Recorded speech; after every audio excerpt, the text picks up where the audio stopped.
anything that's on your mind, it's 603-283-6160. Tonight I wanted to get started reading this article from reason.com. I always think that's a .org, but reason.com. They're a libertarian publication, probably one of the bigger ones. I really like their work. And I think they're out of like Virginia or DC or something. And they have this story about police abuse. That's their little, they have subsections, I guess, and this is under police abuse. And wow, is this abuse? Texas troopers have killed 74 people in vehicle chases since implementing controversial border program. And I think that's just like the bystanders, the innocent people, not that you should, due process doesn't allow you to get killed even if obviously. You're the one that's getting But like chased. Innocent people who just happen to be around. Yeah. It says from March 2021, oh, what a good month, to July 2023, 74 people were killed and nearly 200 were injured in vehicle chases occurring in counties affected by Operation Lone Star. Oh my gosh, that's like so cringy. It is, especially because the Lone Star, it represents the one star that is on the flag of Texas. Yeah. And that represents just like their sovereignty when they broke away from Mexico and they were just a sovereign state for 1 year. But that's why they have to kill the Mexicans. Yeah, it's just like such a dirty thing. Like they always turn things around that should be good and try to make, like the Patriot Act. The Patriot Act is a great example. Yeah, they have like the Puppies and Kittens Act, and it's like exactly. Murdering children or whatever. You know what I mean? Like but this is just like that's a good point. It's all about like border safety, quote unquote, and it's Lone Star. That makes it almost a little dirtier. Like, oh, we got sovereign from you guys, and now we're just going around it killing is. You. It's not right. I would love to know the details of like what changed. Like what that operation like why changed. are people why are they like killing people? Let's get into it. I read this a little bit the other day, and it brings up other things that they're doing that are terrible to people that are trying to cross the border freely. It says Texas border enforcement cops killed 74 people and wounded almost 200 more during vehicle chases over a 29-month period, according to a report released yesterday by Human Rights Watch. Like, I just gotta say, this is me breaking in. The highways in Texas, like all across Texas, are so scary. Like that's basically, like I learned to drive and got my driver's license in Utah. Yeah. Like I started learning to drive in Texas. Then I moved to Utah and I actually started driving like my own car, and it was in the middle of nowhere. So whenever I was on like a long highway, there'd be no other cars around. I felt like I was stepped into a whole new world when I moved to Texas in 2018, I mean. I felt like I had to learn to drive all over again because the highways are so scary in their own way. Okay, like the highways here scare me a lot. It's like everywhere I've moved, I've had to like learn to drive differently. I don't like that there's just nothing in between me and the car's coming towards me here because it's like one there's lane. no like median. Yeah, and it's one lane everywhere, and it's also really curvy. Like the Texas highways, they scare me less in a way because there are so many lanes that you can get away from people, and then there's like a huge amount of stuff in the middle in between you and the cars driving the other direction most of the time. I understand that does kind of make it feel safer. I feel like most highways are like that, like even in like Massachusetts and New York, but New Hampshire's so rural, right? So it's like scary. A lot of the like main routes are really just back roads. Like in any other state, that would be considered a back road, right? And then people are driving it's 80 miles very an hour. Scenic and beautiful, but I do understand what Bonnie's saying, where there's like a cliff, and then it's not as like dramatic as a place like California, but it's kind of like a drop off, and then there's a lot of like twists and turns. And then it's like a not a lot of space for both cars. There's no median. It's just... And then there's a lot of... there's 50 miles an hour and you're both coming at each other. I can understand how that can be like, ugh. There's a lot of yielding where I didn't even realize we were yielding all this. And like a car could have just kept going and hit me head on. There's a lot of that here. But the thing that scares me about the Texas is the Texas highways is there's so many... semi-trucks everywhere, and I've always hated those so much because like if you have to pass one, it feels like it's sucking your car in, and there's as many of those as there are regular cars. Everyone drives big McMansion cars Yeah. Like the equivalent of a McMansion, but a giant SUV.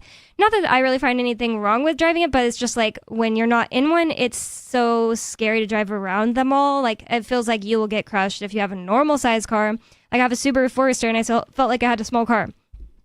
And anyways, so those highways are already dangerous. There's always signs up, like the electronic signs. They'll always have like a count of how many people have died on Texas highways that year, just to like make you be like, drive safe. Like allegedly that's what they're supposed to be for. But all it does is creep me out. I'm just like, wow, 1,200 people have died since January. And it's like, I don't know, October or something. So yeah, I just feel like the highways are already pretty freaking dangerous. Like there's so much traffic and there's people that just want to get the heck through and drive all around everyone, drive crazy. They're just, you're mixing with people who don't care about their lives and you're driving on the same road as them. I mean, that's everywhere, but they just feel really dangerous in Texas. And then on top of that, you have cops chasing people. That's just so stupid. Like, why do they even put the effort into acting like they care about how many people have died on the highways if they're letting their troopers chase people on the highways? So are they chasing like illegal immigrants? Is that the thing? Because that seems like you should be chasing like someone who's murdering people actively, right? And not just somebody who crossed an imaginary line. So, and that's the thing too. And this is probably why so many people are dying, is because high-speed chases are incredibly dangerous. Yeah. Mm-hmm. Like I heard like a lot of the times, like say if you're on a motorcycle, so obviously a motorcycle has way greater acceleration than like any car, right? Because it's very light comparatively. So like say if you're on a motorcycle going like something ridiculous like 140, 150, a lot of the times the cops will just be like whatever, or they'll file some sort of report. Like I saw this person on a motorcycle going really fast, but they won't always engage in a high speed chase at that point because one, they're not going to catch up to you, and two, it's so dangerous. Like the likelihood of them catching up to that bike that's already going so fast, and the likelihood of them killing, or getting into a car accident with somebody else, like there's just so many more risks. So, and just in general, like high speed chases are incredibly dangerous, and it should really just be reserved to like this person's like a murder suspect. No, I mean, you know what I mean? If they're like actively, they just killed somebody, even if they're a murder suspect. Innocent right? Like if guilty, they're like a threat to society, immediate threat. Yeah, like immediate threat. Yes, immediate threat, because the immediate threat of the high-speed chase is thus greater. Mm-hmm. Right. So, like, if you just think this person's like, oh, well, they crossed the line. I looked in their car, and they looked Mexican, so I'm gonna, you know what I mean? Like, that is not does not warrant. They might get away and live a peaceful life. Oh no. Yeah, literally. I'm pretty sure that is what it is, because that's what this Operation Lone Star is about. It's about protecting, quote unquote, the border. So let's get into it. It says Texas border enforcement cops killed 74 people and wounded almost 200 more during vehicle chases over a 29-month period, according to a report released yesterday by Human Rights Watch. The chases occurred as part of Operation Lone Star, a controversial program that has spent over $10 billion in taxpayer funds to militarize Texas's border with Mexico, which is why a huge reason you don't want to vote someone in that wants to go to war with Mexico, because it seems like they're like planning for it already. Ian has been reading in jail a book all about how in the last just 10 years, the Border Patrol has went from like, oh, it's just this thing we need, to maybe it was 20 years. Just, oh, that's something we need and it'll only be for like emergency, to like they are the biggest, most dangerous, worst cops in the country, and they have so much money and so much militarization. I mean, like pretty much all cops are thugs. But I feel like for some reason they just, like, Border Patrol just seems like extra, like radical almost. Like, like they're just kind of like doing their own thing down there. Yeah, right. And it's they're all in interesting. the middle of nowhere. Yeah, and it's just like really interesting because you hear all this rhetoric sometimes, especially coming from like the right or like the conservatives, where they're like, Biden is just letting everybody into the country, and like the Border Patrol's just letting like gangs of hundreds of Mexicans just cross the border, and you like always hear this stuff, and it's like, really though? Because I don't believe that that's actually happening. Yeah, I don't believe and we've had a couple people call into the show from like New Mexico or somewhere on the border saying that they do believe it's true. So, I mean, they're down there. I'm not. Maybe it is true, but... Sheriff David Hathaway, he's on the border town in Arizona, and he says that it's just not like people say, and he said the ones that he meets, because he just walks over and hangs out in Mexico too, are just like good people. It's not like of course they are. Gangs of military-aged Hondurans that want to kill Americans or whatever, and that's what they always try to tell people. It's like, it's worse than that. It's not just Mexicans. It's people from always the Central minority, America. right? Like the criminals, the dangerous people of any region or culture, like that's always the minority. I don't know what it is that like the South American countries scare the white people in America even more than Mexicans. Probably just because they're racist. Yeah, it's you know just what I like mean? even more it's of an unknown to them. They're like, it's literally just like that simple. Like I've traveled in like Central and South America and Mexico like quite a bit. Don't get me wrong, you know, I've like been to some places in Mexico where I'm like, yeah, this is sketchy. But I've also been to some places in like Springfield, Massachusetts, where I was like, I feel like I'm gonna get shot right now. You know what I mean? Yeah. So there's people never think about that. Like you wouldn't go everywhere in America. Like I wouldn't go everywhere in Chicago. Yeah, absolutely. So that's the thing. It's like, you know, there's seedy places anywhere. Yeah. You know what I mean? Like in your home state right now. But I don't know, like the majority of the places I've been while I'm traveling in like Central and South America is I don't feel unsafe. You know what I mean? I think a lot of it is just that they're getting fed this information. Like, they haven't been there. Constantly stories that are targeting like older right-wing people that are saying all this terrible stuff that some immigrant did. It's just like you could easily find that kind of terrible stuff that like any group did if you were like zooming in on it. It's the same thing with, I think... I'm sure all those crimes happen here. Yeah, it's the same thing with true crime. If you start like getting into true crime, and it can be kind of interesting, can be kind of addicting, like you'll start getting really scared whenever, like when you weren't before. Like, well, that's the thing, when you're feeding your mind with that, like you start to notice what you're bringing your attention to, if that makes sense. Yeah. So if I'm like thinking about red cars, I'm probably going to notice more red cars. It didn't mean I like, you know, created or manifested more red cars into my immediate existence. Yeah. It just means I started to notice that. Like there's so much that is coming into like our visual fields that we can only notice so much. Yeah, you're ignoring the majority of what you see and what you're noticing. The cars is the best example because for me, I'm not like a car person. So if I find out about a car for some reason, like I have to go meet up with my friend and they're like, oh, I drive a blah, blah, blah. Then I just am driving. I've never heard of it. And then I'm driving around and I'm like, there's another and another and another. Yeah. Just because I think it's called Bader-Meinhof, right? The Bader-Meinhof phenomenon. Oh, I didn't know what it was called. But yeah, like when you hear a new word, you'll just hear it over and over again because your brain picks up on it. Mm-hmm. That happens to me too with words, like things I had never heard about, bands I had never heard about. Then you learn about it, and then people are talking about it everywhere. Well, continuing on, it says that Operation Lone Star, OLS, which was launched in March 2021 by Governor Greg Abbott, has devoted a tremendous amount of taxpayer dollars to increasing Texas's border security, often using extreme tactics. Recently, the program came under fire for using razor wire and blade-topped I can't say this word, buoys, thank you. It is spelled weird. and I looked up just exactly what that would be. Like it's understand things that float in the water, right? Yeah, I understand that it's a thing that floats in the water, but I was like, why would you have a blade-topped one? And that's basically all it is a thing floating around with blades on it, so you can't grab onto it. And it's like, wouldn't so that if you're just drowning, you just die? Cut someone's hands? Or like, is that what the point is? Why? I don't know. Yeah. So yeah, they're putting razor wire and blade-top buoys. Is that what you said? Yep, buoys. In the Rio Grande in an attempt to keep out migrants. And that's what... And it's probably just going to like kill a bunch of wildlife. Mm-hmm. Oh, that's such a good point. You know what I mean? Like it's not going to do anything to the migrants. I didn't even think about that. That is a really good point. It's probably going to kill a bunch of fish and stuff. Probably. It's just cruelty. Like, like the benches in public parks that have spikes on top and stuff. Homeless people can't sleep on them. Yeah. Right. Because nobody's there in the middle of the night. Nobody can see what's going on, but we can't have people sleeping. Yeah.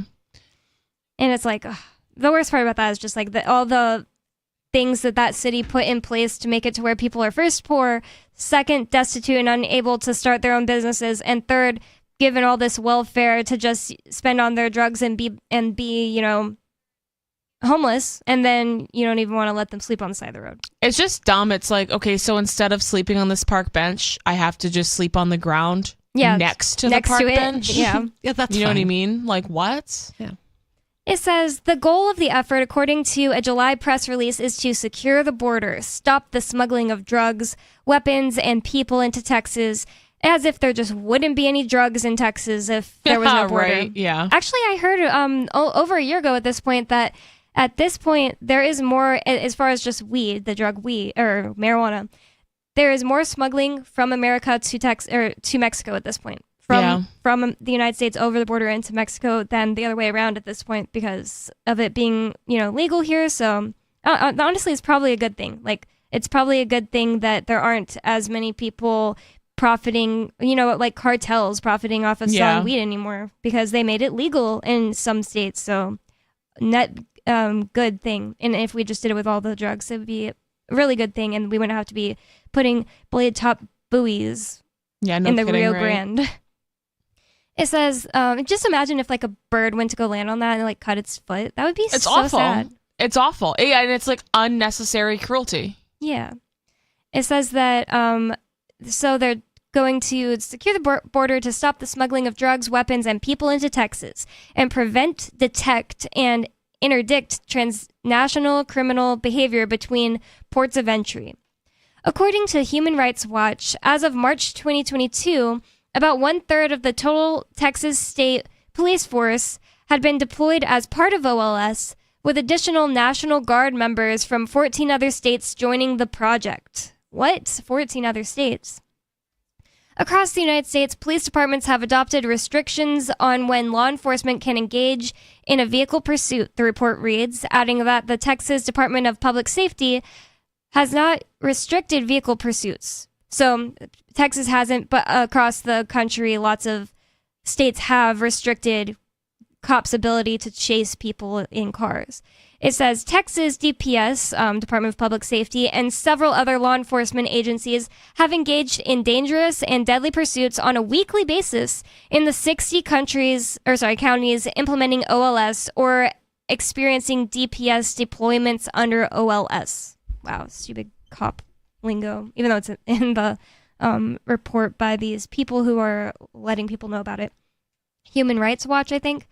Yeah, that's what it is. It says, according to the report, Texas Department of Public Safety troopers working under Operation Lone Star frequently engage in unnecessary vehicle chases and other dangerous driving maneuvers when attempting to make arrests.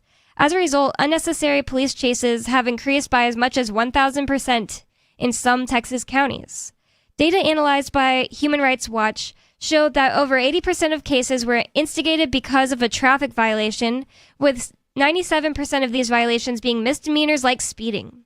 So to me, that sounds like it's not just people being like, oh, there is a actual person that we know for sure is an illegal alien, then they start chasing them. It sounds like they're using anything, even speeding, as a excuse to chase people and then try to check if they're illegal. According to the report, OLS chases had an average maximum speed of 91 miles per hour, with 1 in 3 reaching speeds of over 100 miles per hour. In all, from March 2021 to July 2023, 74 drivers, passengers, or bystanders were killed in these chases, and 189 more were wounded.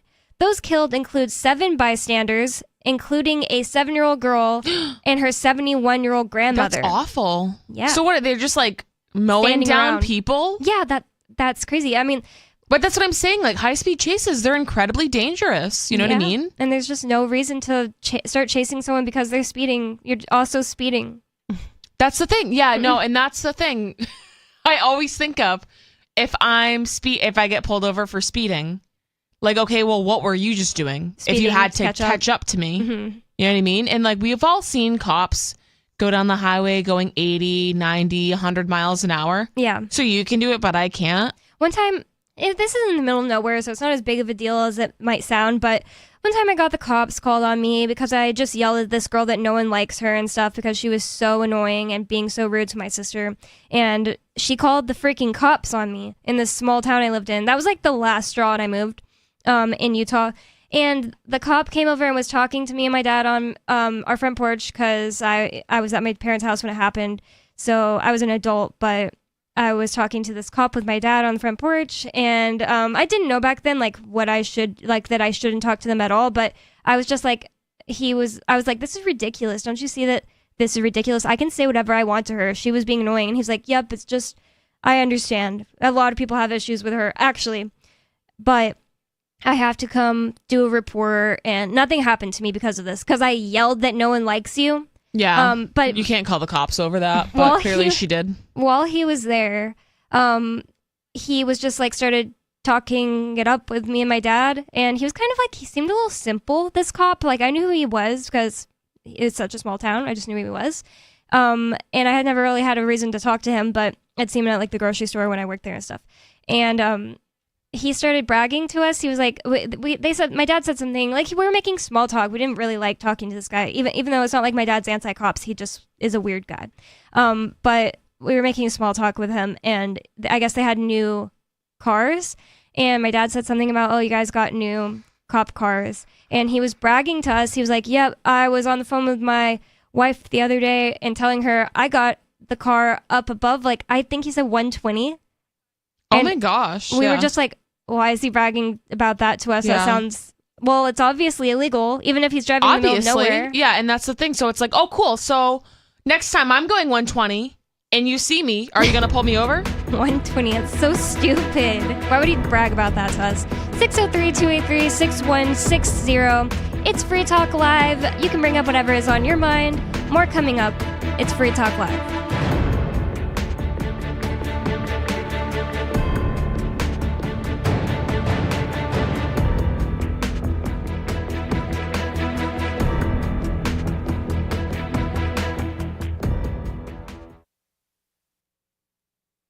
Free Talk Live. This was the quote from the DEA's paperwork. Only products that were primarily intended or designed for use in injecting, ingesting, inhaling, or otherwise introducing marijuana and other controlled substances into the human body. Injects marijuana?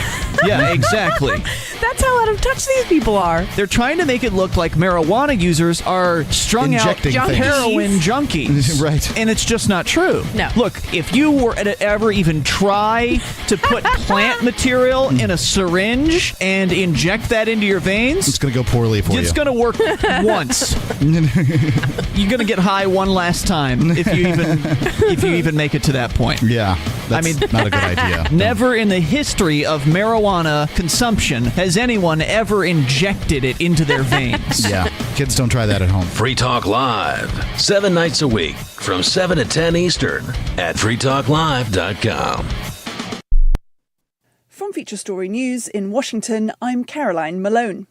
The United Nations Secretary-General Antonio Guterres has told the Security Council that the world must not look away from the humanitarian catastrophe in Gaza. The Council is hosting a high-level meeting on the Middle East crisis, with several foreign ministers attending. Wednesday's meeting took place on the same day as the UN commemorates the International Day of Solidarity with the Palestinian people. Jody Jacobs reports from the UN headquarters in New York. This is the first open meeting on the Middle East crisis since the 15-member body passed a resolution in mid-November that allowed for the current humanitarian ceasefire, however fragile. The meeting is being chaired by the Foreign Minister of China, Wang Yi, who has told the Council that the only way out of the crisis and conflict is through a two-state solution. In addressing the Council, Antonio Guterres said more than two-thirds of those killed in Gaza so far have been children and women. He says while the current humanitarian ceasefire is welcomed and has allowed for the UN to get much-needed aid into Gaza, it's not sustainable, and a permanent and lasting solution should be a priority. Jody Jacobs, New York. US President Joe Biden insists he's delivering on his promises for Americans across the country as he touted his green credentials on a visit to the largest wind tower manufacturer in the world. The trip to Colorado was postponed for weeks amid the spiraling conflict in the Middle East, but it's meant to highlight the administration's renewable energy investments. Benji Hire reports. Whilst originally scheduled for last month, this outing is still timely. It comes as new Treasury analysis shows the impact of the White House's Inflation Reduction Act, with millions of dollars heading to counties with below-average wages that need this investment most.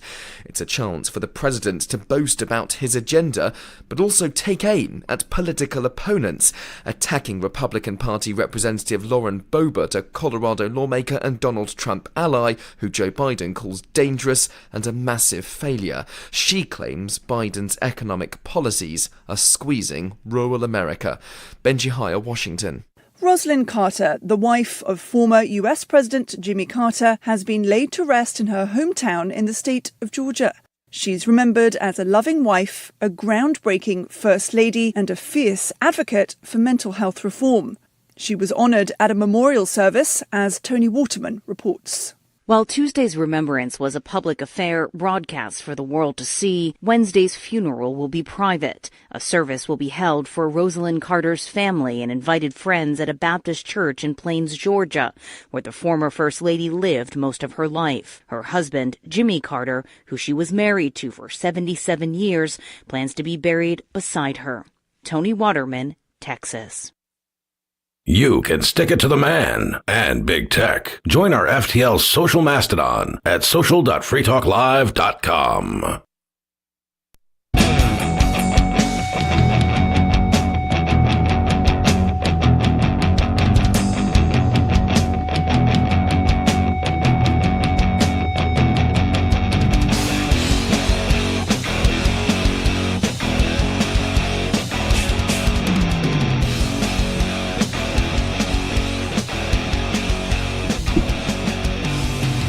Free Talk Live, it's talk radio that you control. 603-283-6160 is the phone number for you to call. That's 603-283-6160. And with you in the studio tonight, it's me, Bonnie, Lori, and Nikki. And I would like to tell you about Dash. This hour of Free Talk Live is brought to you by Dash, Digital Cash. Dash is the cryptocurrency designed to be used for spending. Rising fees have made Bitcoin useless for purchases, and they're really bad right now. But Dash continues to have fees less than 1 cent per transaction, and its features ensure Dash is undefeated as the most useful cryptocurrency in the marketplace. I had to buy, I don't know if you guys know what an uninterruptible power supply is, but that's what I have a bunch of stuff plugged into in my room, and it died, and I just thought my TV was broken, but then everything around it was also broken, so it was all plugged into this uninterruptible power supply. It's like it doesn't sound very uninterruptible. Yeah. Apparently they don't last very long. I hadn't died the whole time I had lived here, but I guess they only last 2 years normally. But I don't know why I made that part of the story relevant, because it's not. But I had to buy something, and I was wait, I'm not going to pay $100 and give you a $6 fee, or give them the miners a $6 fee for that, when I can just use Bitcoin Cash or Dash and not pay a fee like that at all. It says, from a technical standpoint, Dash transactions are irreversible, and its network is protected from 51% attacks by their chain locks technology. There's no need to wait for a confirmation before considering a Dash transaction complete, so it's great for merchants. Dash is one of the oldest cryptocurrencies and is widely available on exchanges, including the decentralized Maya protocol and in multi-crypto wallets. It's easy to get and use Dash. Start by learning more at dash.org. And big thanks to the Dash DAO for sending us 32 Dash per month to promote Dash on the air. Visit dash.org to learn more about Dash. Dash.org. So we're continuing on here with this story from Reason.com. that is telling us that the Texas troopers, I don't even really know exactly who those people are. Does that just mean any old cop, or is there really... No, I would think that would be the state troopers. Yeah, okay, yeah, I just moved up to the picture and it says state trooper on the truck, on the car that is here. So yeah, the Texas state troopers are the Texas troopers, and they have killed 74 people in their high-speed chases in just about 2 years. Since March 2021 to July 2023, they had killed 74 people, some of them which are bystanders, some of which are passengers, and they've wounded 189 more. That just seems absolutely insane. Yeah. How could you possibly... I feel like you'd have to try to do that. But how could you make yourself feel like that is worth it. Like, it's not. Oh, good thing there aren't those people doing traffic infractions. Well, and that's the thing too. It's like the means is not worth doesn't justify the ends or whatever that saying is. But even for the people, even if there are people who are coming over the border illegally, they can't be killing this many people. You know what I mean? Right. We're just killing 74 people. That's crazy. In 2 years. They're not. I don't know. That's crazy. I don't know how many just regular murders there are in Texas every year, but just 74 people who wouldn't have died are dead because cops need this excuse to try to look for people who passed an imaginary line. And that's what this Operation Lone Star is all about. It got implemented in March of 2021 by Governor Abbott. And it's come under fire before because they have put razor wire and razor-covered floaties in the Rio Grande to try to keep illegal aliens out. And now they're chasing people even if they are just doing a regular traffic infraction, I don't know, not using your blinker or speeding. They're chasing people down as an excuse to, try to figure out, start an investigation, see if they're illegal, it seems like, is the whole point. Are the cops really racist down there against Hispanic people? Honestly, most of the cops I ever met while I lived in Texas were Hispanic. So, because I was thinking, I'm like, the Hispanic population must be huge down there, so... white people are more of a minority than that's what I lived. That's what I would think, especially in more urban areas. Mm-hmm. But I would think just in general, I mean, even people think of it, if you're, Mexican from your family came here 100 years ago or whatever. If you're left, just are from the place where San Antonio is. Well, and that's the thing. So a lot of people just must have that complexion, even if they're not Spanish speaking and they're not a first generation, Hispanic person in the U.S. A lot of people so that's what I'm wondering. I'm are they profiling people based on what they're seeing when they look in their, or are they just kind of going after anybody? Chasing white people driving their giant SUVs? Maybe. I mean, it seems like... Or are they doing this only to people that look Hispanic to then find out if they're That's illegal? what I'm wondering, because I'm if they're racist, then that would make sense. But if most of the cops are Hispanic, then... But I do know, I know some Hispanic people who, their families came here legally, quote unquote, the right way, right? Mm-hmm. They jumped through all the government hoops. Mm-hmm. So it's kind of like a gatekeeping thing. Where they're no, man, I had to go through all of this stuff to get here. So they're really not cool with people that are just coming across. And think about what freely. kind of person you'd have to be to become a cop. It would make sense that those people would be well, you gotta do it the right way. I'm sorry, I don't care. It's not like everybody of every race is all for the other people of their race. Yeah, no, because I do know a lot of Hispanic people who they have a bigger problem with people coming here illegally than a lot of white folks do, just because they're listen, I did this the right way, you better do this the right way too, so I had but that's to suffer, so you have to suffer. Yeah. No, and that's the thing too. It's such a lame perspective. You know what I mean? It's well, I had to do all this stuff, so you have to do all this stuff too, and it's I don't know. It's gatekeeping. That's what it is. Comes down to what is right and wrong. That's what people should make their opinions on, not all this other nonsense. It's so much more simple than people think. Was it not right what happened to you, that you had to go through all this crap just to pass an imaginary border? That's correct. It was not right. So it doesn't make it suddenly right to happen to someone else because they have to suffer like me. That's ridiculous. It's an ego thing. In Arizona, they have on the roads out of the border towns, they have these stops where you have to go through, and they have drug sniffing dogs go around your car, and they x-ray your car and look at everything inside of it. So does that all not work? Because if they have to chase you down because you did a traffic infraction to see if you're border jumping, then that must not work. So then we don't have to do that anymore. Yeah. Right. Yeah. I can't see how those things could possibly work for anything but catching people dumb enough to drive through them with drugs. Me and my friend, I was helping her move from Las Vegas back to Texas, and we were already in Texas. We had been in Texas for a while. We had just drove through Arizona and New Mexico, and we were in Texas, had been there for a while, but right before or right after you get to El Paso on the way to like the middle of Texas, like San Antonio, you go through one of those checkpoints you're talking about. And my friend, she is actually half Mexican, but she has blue eyes and pretty light skin. She just looks like a white girl to most people. And she and me were in this car, and she really had to pee. And she was like, oh, crap, I forgot about this thing, this stupid border thing here. And it's been there for years. Like, me and my parents drove through it like 10 years before. But anyways, she really had to pee, and she was pissed that we're going through this slow line. And whenever the cops came up and asked us, they asked us just like a few questions to see if we seem like we're sketchy or whatever. Yeah, they said, where are you going? And she was like, Texas. We're already in Texas. And they're like, all right, have a nice day. And I didn't say a word. They were just like, oh, you're white. Have a nice day. Yeah. Yeah, and obviously American. No, it is totally English profiling. Yeah, but I mean, like, it is kind of obvious. It's like, okay, you're clearly just like you could tell, like, okay, these are just like American people, but right? I was surprised they didn't think like, is she drunk or something? She's been in Texas for like over an hour. But they're probably kind of the same mindset, or I don't know how busy this particular crossing is, but they're probably just trying to get people through. Yeah. So if you don't look sketchy, they're just like, yeah, whatever. Yeah. Close enough, Texas. That was so funny. They're like, I was just a dumb girl on a road trip, doesn't know where she is. I was like, oh no, we're in trouble now. And then they're like, all right, have a nice day. Have a nice rest of your day. I was like, nice.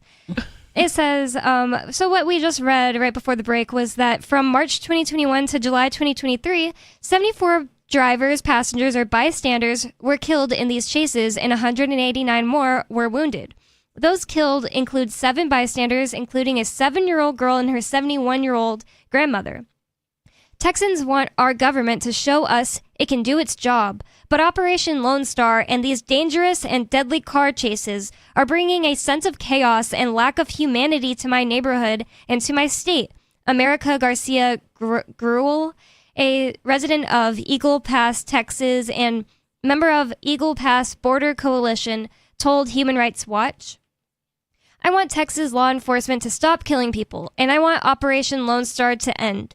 This is not the kind of government my community needs, and I don't see how any community needs it. It's crazy. Well, it didn't get into many. That was the end of the article, and it didn't get into many. It didn't get into any kind of an explanation about why does border control safety, quote unquote, equal car chases? Like, is it that they're doing this only to people that look Mexican, and then they're trying to check if they're illegal and then getting rid of them? I don't know why Operation Lone Star includes high-speed chases. They're just trying to, like, play Grand Theft Auto in real life. Yeah. You know what I mean? Like, they're just... It's like that cop I was saying, bragging about getting his cop car to 120 or whatever. That's how they are, and they know that they're above the law. Yeah. Right? Like, they know that they can do whatever they want, and they're like... Because any, like, sane person, right? Like, typically you don't admit to doing things you're not supposed to do, especially, like... Maybe if it's a close friend, but like in that situation with you and your father, it's like, no, that's just a cop talking to some rando locals. You know what I mean?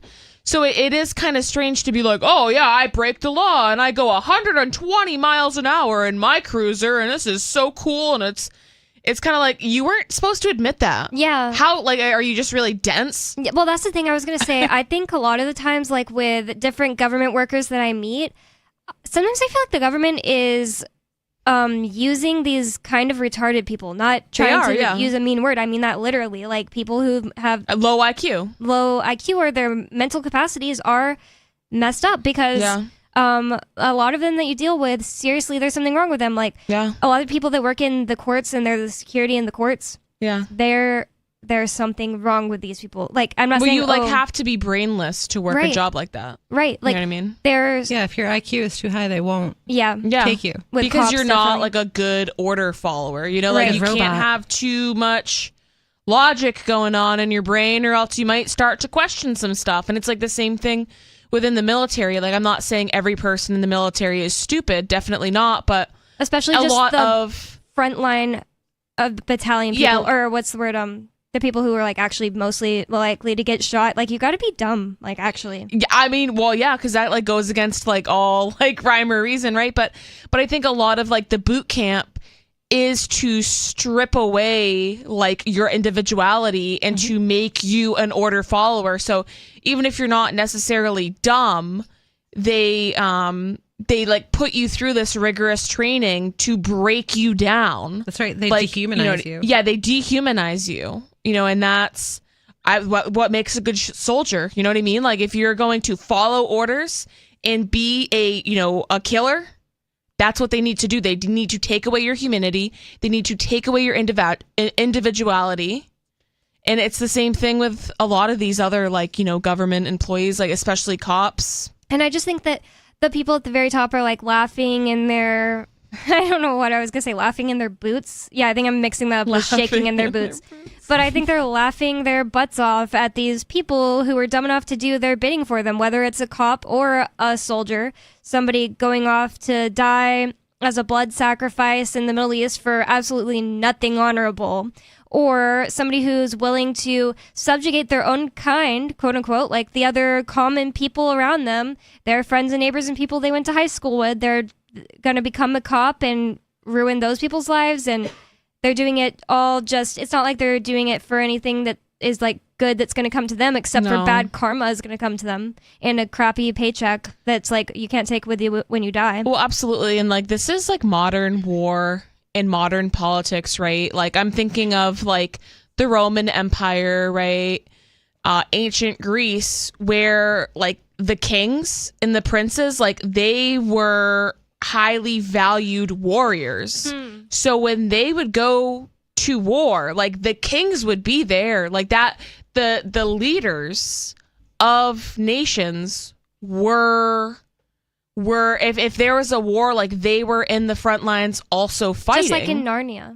Just like in Narnia, you know what I mean? Aslan was in there too. But that's the thing. So like, and that's almost what makes a like a respectable leader. It's like you're just going to sacrifice a bunch of, pawns essentially. But it's like, if this war was actually worth fighting, then you would be, more involved. But it's not about anything honorable. It's about money and resources and creating more wars for more money. Yeah. Moving on to this other article, it's actually definitely on this subject we're talking about right now. I don't think anybody on Free Talk Live has gotten into this, but there were some cops that killed a guy in Memphis this past year, and his name was Tyree Nichols. And it was like a whole bunch of cops. They were called the Scorpion Battalion. Or I don't know what the name of their group was. The Scorpion Group. I don't know. Some word that they would use in policing. They beat this guy named Tyree Nichols to death, and then there was the whole thing where like one of them had sent a picture of him all beat up to his ex-girlfriend. What? Or their ex-girlfriend. No, maybe I didn't. What? It was pretty big. I think that you've probably heard about the whole story altogether, but that's nuts to send a picture of his like bloodied face to his girlfriend. Yeah, like somebody that also didn't like him. But it wasn't like somebody that was his girlfriend. It's still freaking weird and messed up, and shows, in my opinion. No, you like literally can't do that. It shows, in my opinion, that they had something against this guy and just wanted to beat him up. Absolutely. Why would you do that? That's crazy. I think he was a UPS driver, and he was, maybe it wasn't UPS, but this is. I don't know why I'm always so surprised when cops like target people. I saw this video on Twitter the other day, I actually deleted my Twitter right after this because I was like, I don't want to look at this crap anymore. But it was a video of these people were in like a car, and they were just driving. It looked like they were in some sort of like parking lot, and these cops, like it was like 3 or 4 cops, beating the absolute crap out of this guy. They were smashing his face on the pavement. They were kicking him. One guy was on top of him with his knee on him. And at that point, like, is he possibly going to get up and kill you? No. And that's the thing too. It's like the purpose, right, is to restrain them, not to like punch them. They're beat actually them up. I mean, cops don't have the it's not in their orders to No, punish it's not. people. It's that absolutely not. It's the judge and the jury absolutely that get to decide a punishment for they someone. They could have even killed this guy. Like, they were literally jumping him. It was like 4 cops on top of this guy, and the girls in the car were like, oh my gosh. So they started recording it because they were like, this is insane. I can't even believe what I'm looking at right now. And they were like scared, and they were like, do we say something? Do we say, like, what do we do? What do we do? Because they were like, we need to help this guy, but like, these are the police, right? Like, it's scary. And especially if you're someone who is like bought into the system and maybe you're not like anti-police yet. Yeah. They hopefully are now that they just saw them jumping that guy. But finally they were like, no, we need to say something. And they rolled down the window and they were like, what's going on? What are you guys doing? Why are you doing that? Leave him alone. And they were trying to defend the guy. And the cops were like, keep going. This doesn't concern you. And police activity or whatever they say. Yeah, you'll get and they caught were for like, obstruction. They were like, you're going to kill him. You're going to kill him. Stop it. Wow. And it was just like, and then it's like, what do you do? How do you resolve that? Do you call the cops? You know what the worst thing about like, it is, like, just the other day on Twitter, I didn't watch this video. I refuse to watch like cop brutality videos anymore. Like, I've already done my time watching them. I get the point, and now I can talk about it on the radio to people or explain morality to people on the radio. Yeah, it's like you don't need to subject yourself to, because it's really like, I was traumatized. I told you, I was like, I'm deleting my Twitter. Like, I was traumatized by it. You know what I mean? It's just like somebody put me in a cop brutality chat the other day, and I thought it was going to be more productive than it was. It was just a bunch of terrible videos. I was like, okay, I'm out of this. Like, I don't want to, that's the thing. Like, if we, like, I think talking about it on the radio is great because we're spreading the word. A lot of people don't know about this. So I think like this is a good form of activism in regards to police brutality, or maybe even sharing videos like online for people who don't know. But for me personally, I don't want to watch it because I already know it's happening. It's traumatizing to me. Like, it's sad. And I commend people, because if you see that in real life, like, yes, because what are you going to do? Like I said, like, you can't call the police. There's nothing you can really, I mean, are you going to like shoot the cops and like save this guy? You know what I mean? Like, how far are you willing to like go out on a limb for this person, right? And that's why. So I think the only thing you can do is to take a video of it and then post it online, and then try to have some resemblance of justice, you know, at least get the cops fired or in jail, hopefully, but usually not. I mean, like, it just during the George Floyd thing, there were lots of people were saying stuff like the people standing around filming should have done something. And honestly, what are you gonna do? What Get are you shot gonna and do? killed? Like, what are you gonna do? Literally, it really sucks. Like, the only thing those people I feel like could have, other than the other cops could have done more. Absolutely. They could be like, all right, dude, like, this isn't policy. You need to stop. They're like more in a position of power. But I think even like telling the cops, like, being a bystander, mean like, no, I'm not leaving. Especially like if you're kind of in the safety of your own car, you have that. You have to barrier. have balls to do that. It's not without risk. No, of course that's not without risk. But it's like the only thing you can do is, like I said, take a video and tell them to stop. I see what you're doing. You need to stop, because I think that's a big reason why even things like cop blocking, even if it's as simple as like a traffic stop or something, if you are recording the police, they know that you're there and they know that they're being watched and that there are bystanders. And that they're being disapproved of. Like, I feel like a lot of cops just live their whole lives thinking like, everyone appreciates me. They let me go to the front of the line at the donut shop. Yeah, we sure don't appreciate you. That's why they become cops, because they feel ego insignificant, tripping. Yes, and powerless, and so they want something with power, and then they get that power, and they become drunk with it. I hate to say it, but I think a lot of them they just had to deal with, and it's really sad, watching their dads beat their moms as kids. They grew up there. They you either identify with one of those or the other. It's called imprinting, I think. You identify with the person who's a victim your whole life, or you identify with the attacker. Yeah. And a lot of people who are cops, they're just people who came from terrible things like that, where, I mean, obviously you can transcend that also, and that's great if you do. Absolutely, yeah. But a lot of people who become cops, they just have identified with the bad guy in their childhood, and they want to do it to other because people. that was the person of power, right? Yeah, so if you I'd rather be that than my So if stupid they feel mom. powerless, they want to be that person in power, and they see someone growing up in power being violent to others. Yep, and they get to that's what they're going to be. Take it out on people. And right, like, unless some they of fix them themselves. are like psychopaths, and they're like deranged, and they do want to actively hurt people, like those cops that are like jumping people and beating people. I mean, like, come on. Yeah. Like, you're murdering people. Like, you have to know that's not right. I think a lot of cops wouldn't do that, honestly. Genuinely. I really don't think a lot of cops would engage in that sort of activity. Maybe one day they will, but I think most of them at this time don't. And I think they genuinely believe that they are doing something for the good of society. Like, they are so disillusioned. Like, the illusion is still there, right? Like, they think that they're doing something positive and that they're helping people. And they don't see all of the harm that they're doing. So they're, but at still, the very least, they think they just got to break a few eggs to make an omelet or whatever. It does go back to that position of power where they do feel powerful and they feel good and they're like, yeah, I'm above the law. I can do all this stuff. Like, it for people like that, who have low self-esteem and, like, you know, that's very appealing to kind of like be able, I can go 120 in my cruiser, I can drunk drive, no one's gonna do anything about it. That video of that female cop who was like, it was so cringy. She was like, like, she's just really trashy looking, and she's like, I can speed, you can't. Yeah, she was like, anyone who's going slow in front of me, if you see a cop pull up behind you, just move over because I can speed and you can't. Yeah.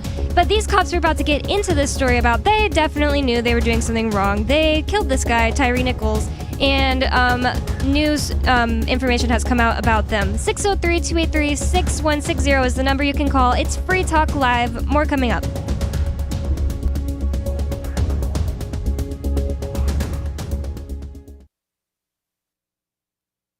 I've been told no in many different ways. I give you an order and you're going to obey it. George, you can go this way. You can't do that and you have to leave here. You cannot bring signs into the rally. Walk with me. Well, I'm comfortable here, actually. Whoa. Hey. Who do you think you are? Excuse me. There is no video and audio allowed in this office. No, I have work today. You ain't going to make it. Wait a minute. Hey! Oh my God! Unbelievable! Why are you running from me? Because you're scared me. What am I being detained for? You're being served. What is this? You're being served. What is this? Bureaucrats have a funny way of telling people no. That's the sound of the men working on the chain. Derek J's Victimless Crime Spree. Watch it for free and order the Director's Cut DVD at victimlesscrimespree.com. My name is Jacob Hornberger. I'm president of the Future of Freedom Foundation, which Congressman Ron Paul awarded for having an outstanding freedom website. Write us at fff@fff.org, and we'll send you a free 3-month subscription to our monthly journal of libertarian essays and our booklet, Economic Liberty in the Constitution, which George Mason University economics professor Walter Williams praised in a recent column. That's fff@fff.org. What if you want to hear the latest episode of Free Talk Live, but all you have is your phone, you forgot to download our archive, and you have no data connection? You can call our Listen line at 641-793-0191. That's a long-distance number, so you may incur charges. If not, listen as long as you want. 641-793-0191. The Free Talk Live Listen line, 641-793-0191. You're listening to the live edition of Free Talk Live. Hour number 2 is next, after the news, here on the Liberty Radio Network at LRN.FM. From Feature Story News in Washington, I'm Caroline Malone. The United Nations Secretary-General Antonio Guterres has told the Security Council that the world must not look away from the humanitarian catastrophe in Gaza.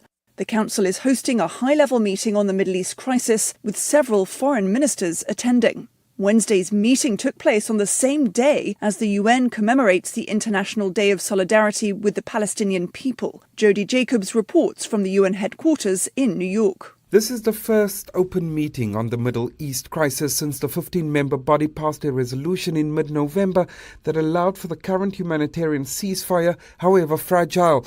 The meeting is being chaired by the Foreign Minister of China, Wang Yi, who has told the Council that the only way out of the crisis and conflict is through a two-state solution. In addressing the Council, Antonio Guterres said more than 2/3 of those killed in Gaza so far have been children and women. He says while the current humanitarian humanitarian ceasefire is welcomed and has allowed for the UN to get much-needed aid into Gaza, it's not sustainable, and a permanent and lasting solution should be a priority. Jody Jacobs, New York.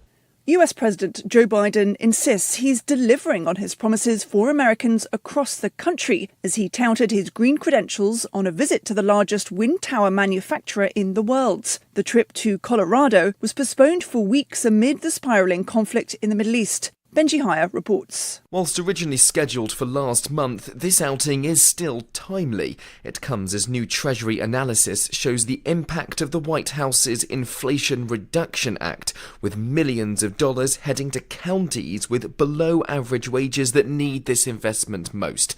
It's a chance for the president to boast about his agenda, but also take aim at political opponents, attacking Republican Party Representative Lauren Boebert, a Colorado lawmaker and Donald Trump ally, who Joe Biden calls dangerous and a massive failure. She claims Biden's economic policies are squeezing rural America. Benji Hire, Washington. Rosalynn Carter, the wife of former US President Jimmy Carter, has been laid to rest in her hometown in the state of Georgia. She's remembered as a loving wife, a groundbreaking First Lady, and a fierce advocate for mental health reform. She was honoured at a memorial service, as Tony Waterman reports. While Tuesday's remembrance was a public affair broadcast for the world to see, Wednesday's funeral will be private. A service will be held for Rosalynn Carter's family and invited friends at a Baptist church in Plains, Georgia, where the former First Lady lived most of her life. Her husband, Jimmy Carter, who she was married to for 77 years, plans to be buried beside her. Tony Waterman, Texas. From bureaus worldwide, this is FSN. With FSN Spotlight, I'm Simon Marks. Today, the imminent release of Oscar Pistorius. The Paralympic athlete is to be freed from prison in South Africa in January after serving half his 13-year sentence for the murder of his girlfriend Reeva Steenkamp. He shot her in his home in 2014. In South Africa, inmates are eligible for parole halfway through their sentences if they meet certain criteria, even if they are convicted of grievous bodily violence, GBV. Sisham Samai is an attorney and activist and director of the Women's Legal Centre in Cape Town. What actually happened to Reeva was it's femicide.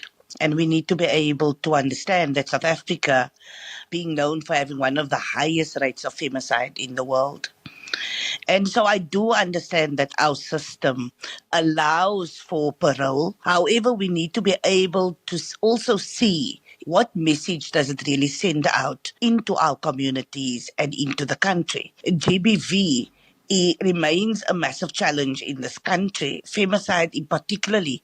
And we know that conviction rates is less than 7% in terms of sexual offences, even though the state would indicate that it's much higher. Pistorius will go free on January the 5th. The Steenkamp family has raised questions about whether he may still be a threat to society. With FSN Spotlight, I'm Simon Marks.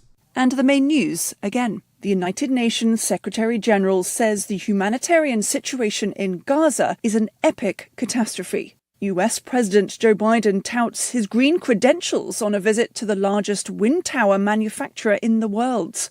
And former US First Lady Rosalynn Carter has been laid to rest in her hometown in Georgia following a memorial and funeral. There's more from us on Twitter at Feature Story. That's the latest from Feature Story News. Caroline Malone reporting. McDonald's is now offering bereavement prices, and a sexual predator gets tenure. This is the Onion Week in Review. This Wednesday, Samsung announced the release of its brand new really big television. Representatives for the South Korean electronics manufacturer told reporters at a press conference that the gargantuan of an electronics product boasted a variety of new features, including being super heavy and having a screen that was probably 100 inches wide for all they knew. We here at Samsung think this new product will appeal to today's consumers who are looking for a television that's really, really huge. I mean, this thing is built like a Mack truck. You just really have to see it to believe it. In other news, an important decision is sent up to the company's highest idiot. And an area mother doesn't see why Thai people need to make food so spicy. Today's Onion Review was sponsored by Bamboo Garden, voted the best family-owned Chinese restaurant in Idaho for 5 years running. This is the Onion News Network. Don't miss a moment of Free Talk Live. Get our archives daily via our podcast at feeds.freetalklive.com.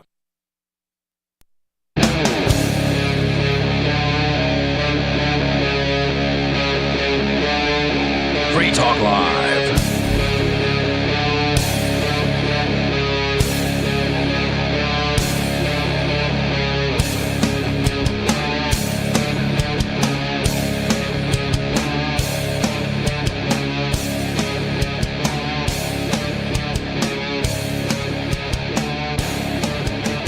It's Free Talk Live. It's talk radio that you control.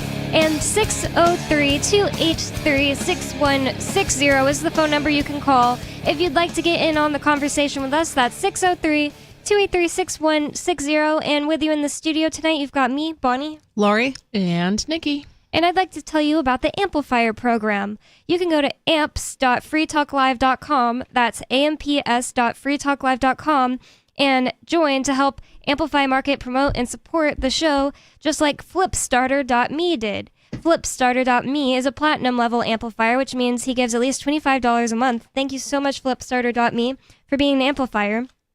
And he helps us run the show and, do all the things that we have to do around here to keep the lights on. So thank you so much to Flipstarter.me. And if you would like to learn more about the amplifier program, you can go to amps.freetalklive.com. We do have a caller on the line, so I'm going to go to Ricky from the Commonwealth of Pennsylvania. Ricky, what's on your mind? Thank you there, Ms. Bonnie and Sister Nikki. What about Sister Lori? Oh, yeah, I was going to say we have Lori here, too. She's new to me. I'm sorry there. What's your name there, sister? Lori. Pleasure to meet you there, Sister Lori. Ricky from the Commonwealth, to meet your acquaintance. Hi, Ricky. Now, I heard you talking tonight, I should say. And, I remember a while back there was a caller in here who tried to say it was a cop. And let me tell you something. Believe me, Ricky from the Commonwealth would know personally that man was no cop. And I'm going to reiterate what I said on that call. Yeah, it was a call a while back. And he was saying how he's a good guy now and he listened to the show and all that. Oh, you mean Brad? Yes. Remember that comedian? Well, he was no cop. Believe me, Ricky from the Commonwealth would know. Don't we know him personally? Yeah. No, I mean, I would know from personal experience. Do you mean the cop that called in to say that he's a minarchist now and he thinks that He's not a cop. He was no cop. But is that the one you're talking about? He said that he... Yeah, he is. That's the guy. We know him. Actually, I've met him. Yeah, we know him in real life, and Ian knew him when he was a cop. He actually is a cop, but he's a really unique person, I guess. You know what's funny? Well, I like that. Can I say his name? The man's a bad cop. Why? The man's a bad cop then. And I tell you what, because he should have had his honor dishonored because he should have been charged with reckless endangerment. He had the potential of vehicular homicide. How? Amongst other possible charges with his 100 DUI chases. This is what you're talking about tonight. Now, you can say what a nice guy I see, is. yeah. Now, Ricky from the Commonwealth knows from personal experience what a good cop is all about. Okay? Are you a cop? A good cop is about honor, huh? Are you a cop? Is that why you say that? Have you ever Ricky been from the Commonwealth? Well, have you ever been a cop, or are you one? I don't know. I'm just wondering why you say you would know. Ricky, you might want to... Ricky from the Commonwealth has honor with that left hand of his. He does. That he has. Well, nonetheless. I do kind of get what you're saying, because whenever Brad called in, he talked about how he believes that there should still be road laws, like road safety laws. I can't think of the word for that right now, because he's seen too many brains splayed out on the highways. And I don't agree with him that that's the answer. But I guess what you're saying is he had to speed to chase people, and that actually kills people. Absolutely. And I tell you what, that any good cop, and believe me, I would know, and I know my share of them. And like I said, I'm a person that has honor. He has no honor. What is wrong with him? Well, he's denounced being a cop. Can I give an example? He put a lot on the line to stop being a cop just for his principles. Okay, here's how you do different. He doesn't because, why would he chase somebody down? I don't know. You can hurt somebody. It's about honor. Now, imagine this. Here's a solution. I mean, he doesn't do that anymore, right? He's not a cop anymore. He has an honest He job. killed people. Let me explain this to you. Here's a solution instead of what he did, what he could have done. What he could have done is say you got a DUI. It's very simple. Somebody's a drunk driver. They're drunk. Well, you know what? They're not going to be moving very fast. You know, you don't going to try to push against them and be a big badass because then they're going to run. Then you're going to be a high-speed chase. Just creep along them, watch them, follow them. They're going to stop pretty soon. They're drunk. You watch them. You know? No, I know drunk drivers. You know, I'm not bar most likely. No, I mean, maybe in some cases, but I'm sure some people have been drunk driven on the highway drunk. Yeah, like I personally, honestly, I'm just gonna, whatever, say it on the radio. Personally, I have drunk driven and speeded before. Yeah, you know that's what I mean? what I'm I'm saying, sure like, plenty of people have also done that too. So you don't always drive slower. Okay, let me ask you and something. also another thing in regards to this particular person that we're talking about, I don't really subscribe to the theory that like once you do something bad, like it's like a death sentence for you, and it's like you're just a bad person you're a bad forever. person for the rest of your life because you did this thing. Like, but no. But that's what you're saying, though. You're saying you're like, no, he's a bad cop. He's First, a bad he didn't person. even believe he was a cop, and yeah, and it's like, dude, we know this guy personally. Like, I've literally met him before. He went to Ian's sentencing. You know what I mean? So it's just like. Well, that's fine. That's fine. But We ate Mexican food with him. He did not go by what his training would have taught him to do. It doesn't matter, though, because he's not a cop anymore. I don't really remember that part of this call anyway. Like, I don't particularly remember him saying, and I had to speed up and chase these people. He just said that he would show up. He did. He said he was in 100 high-speed chases. He was proud of that for DUIs. Whoa, that's crazy. Now, I don't know how the hell he could have done that. What was he, a cop for 50 years? I don't know. Really. Believe me, I know. Because I'm a man with honor. And honor's important. And, honor 24-hour a day. Thank you so much for the call, Ricky. Ricky, it's like, it's just a little, like, I obviously agree. We have been saying all night that high-speed chases are dangerous and dumb, and I agree. It's just weird to, act like somebody who did something wrong once can't possibly, he completely put his, like, everything about his life on the line, except for, like, not, like, death, but, like, he put everything about his career and everything on the line. Everything he knew was like taken from him because he decided to quit policing because they didn't want to use their discretion and not arrest people for being on marijuana. Also, it's just like kind of strange to be like, okay, well, you did this thing, so like now you can never grow from that. Especially if you're completely obviously like sorry about what you did and change your, like if you never say sorry, then I understand. Like if you're, I don't remember him bragging about high-speed chasing, honestly. I don't know. Honestly, I did not hear the call at all, I don't think, so I have no clue. And of course, this is a really long time ago, so. It was me, Lee, and Richie Rich the one day that Captain went to go to midget wrestling. Oh, okay, so it was like a few weeks ago. Yeah, so I barely remember that. But I don't remember anything about speed chasing or whatever. But we have another caller on the line. I'm not sure who it is. Unscreened caller, what's on your mind? Hi, I'm Tim from Frankfurt. Oh. I want to talk about Israel. Yeah, I should thank you guys for your hospitality last time. Oh, you brought us our stickers, didn't you? Oh, yeah, you remember. Oh, well, yeah. I remember you guys. Well, nice to hear from you. That was a fun show, the Sunday show. What's on your mind about Israel, Tim? Right, so I was listening to your Wednesday show, and I got kind of upset, so I just drew down some notes, and I'm just going to read them. So let me just say, conscription is slavery, and stealing money from people in the West to give to Israel or the Hamas or UN organizations is wrong. Mm-hmm. That's pretty clear, yeah. But I think it's important to remember some information about Israel. So, I mean, according to what the news I'm consuming, there were 1,200 people dead on October 7th, and they were killed by soldiers from the Gaza state. Right there was a government.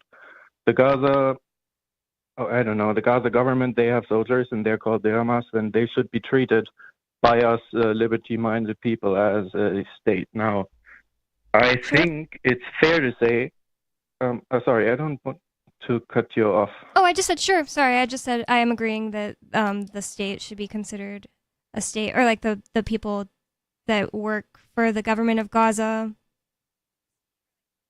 Yeah, I was just because I was gonna quote you on disagreeing about how the IDF soldiers are protecting their friends and family. Now, I think they are.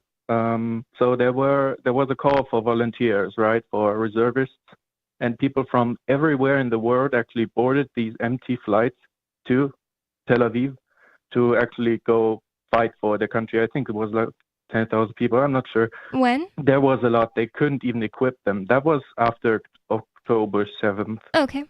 And now, if someone is voluntarily joining the fighting to protect this small strip of desert, now, sure, you are right that if you kill someone in action, it's not murder, and maybe it should be, but there are a lot of murderers in the Gaza Strip, and now these people are protecting this piece of land.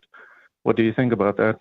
I don't really think that I said anything that we really have disagreed on yet. Like, I never claimed to know like the hearts and minds of the IDF soldiers, but one thing that I know that you're wrong about is the IDF has already admitted that there was people in their crossfire whenever those 1,200 something people died. Some of those were because IDF people shot the bullets that killed them, and they just consider it like breaking an egg to make an omelet. You know, like they Really? consider it. Yeah, that's been in the news. That's what I thought that was just like, you know, quote unquote fact. I wasn't there, so I like to consider things not fact until I know for sure, and there's no knowing for sure when you're not in the same country, you know. But I never claimed to know what's in the hearts of the IDF people, like that they couldn't possibly think that they're doing something good and wanting to protect their friends and family. This is the thing. If you want me to just explain exactly what I think about all of it, it's just this. There was a strip of land chosen for the Jewish people to go to live in, and I don't think that was done right, and I think that there was a much better solution, and people act like the only solution for the Jews to have a place to live was to take other people's land, which is never right. I'm all for free association, and if people who lived in a place called Gaza didn't want to be living under a government called Israel, then that's just not right, and it shouldn't have happened to them. And the thing that I think would have been the solution is that countries all over the world should have said, oh, they can live with us. But that didn't happen. And why is that? Because we live in a society all over the world where people believe that they have the right to tell human beings where on this dirt rock people are allowed to walk to and live. And I think that a lot more regular human beings would say, that's fine, they can come live in my society after World War II and like freely trade and hang out with us, and it'll be fine. Like, I mean, Argentina did that, and lots of other places like that did take people from Israel. But since people act like there was just nowhere for them to go, they needed their own nation. And I think that's so messed up. Like, you don't get to just take a big area where people are already living and say, this is our country now, and then never expect to get attacked. Like, do you know anything about the amount of civilians that have been killed on each side since even just going back like 20 years? It's hugely skewed to Gazan people, Palestinian people, civilians dying as compared to Israel. And I'm not saying that either side is right or good for people to die. It's so, like, I don't understand why when I talk about the stuff that I say about every other war, people take it so differently when it has to do with Israel. Like, I don't want anybody to die who's innocent. I absolutely condemn Hamas's attack on Israel in October 7th. And I don't really blame anybody for shooting back at the Hamas people. This is the problem. The problem is that they're creating a moonscape on what used to be a place called Gaza where people lived. And the bigger problem before that is the way that this whole situation ended up, where there's people who were not allowed to migrate in this whole area called Gaza and the West Bank also. And they're held there and made such worse they have been made into such worse people than they were just like 100 years ago because of the conditions they're in and their inability to migrate around. Like, why do you think like Pakistan, those people are way higher in consciousness and living conditions than in Gaza? They're both Muslims. Like, I think that a lot of people seem to act. I'm sorry, I'm not saying that you think this, Tim, or anything. I'm kind of just ranting at this point because I got told that I hate Israelis the other day, and I'm constantly getting told that I'm just like, oh, you just love Palestinians or something. I don't care about them any more than I care about the Israelis. It's just clearly and obvious to me the fact that the reason that Gazan people are kind of, messed up, like apparently a lot of them agree that Americans should die and Israelis should die, even if they're not acting on it, is because of what's happened to them. Like, what if every male in your household has been to prison for the last 100 years, or like a bunch of your family got killed? Yeah, it's true. People like to quote Bin Laden by now, right? They talk about his letter or something. And that might be true. We created terrorists by intervening in the Middle East. But now we are stuck with this situation. And I think if you're a utilitarian, and I think libertarians shouldn't be, but if you are and you want to get a solution, then you should ask yourself the question, what would happen if either side put down their weapons? And, well, this just leads me to believe that it should be Hamas to put down the weapons because they aren't as liberty-minded as at least the ideas of liberalism are far more embraced by this one, like, intrusive and murderous state in the region than the other. I don't know. I just can't. Not when it comes to killing people in Gaza, obviously. I think you're right about that.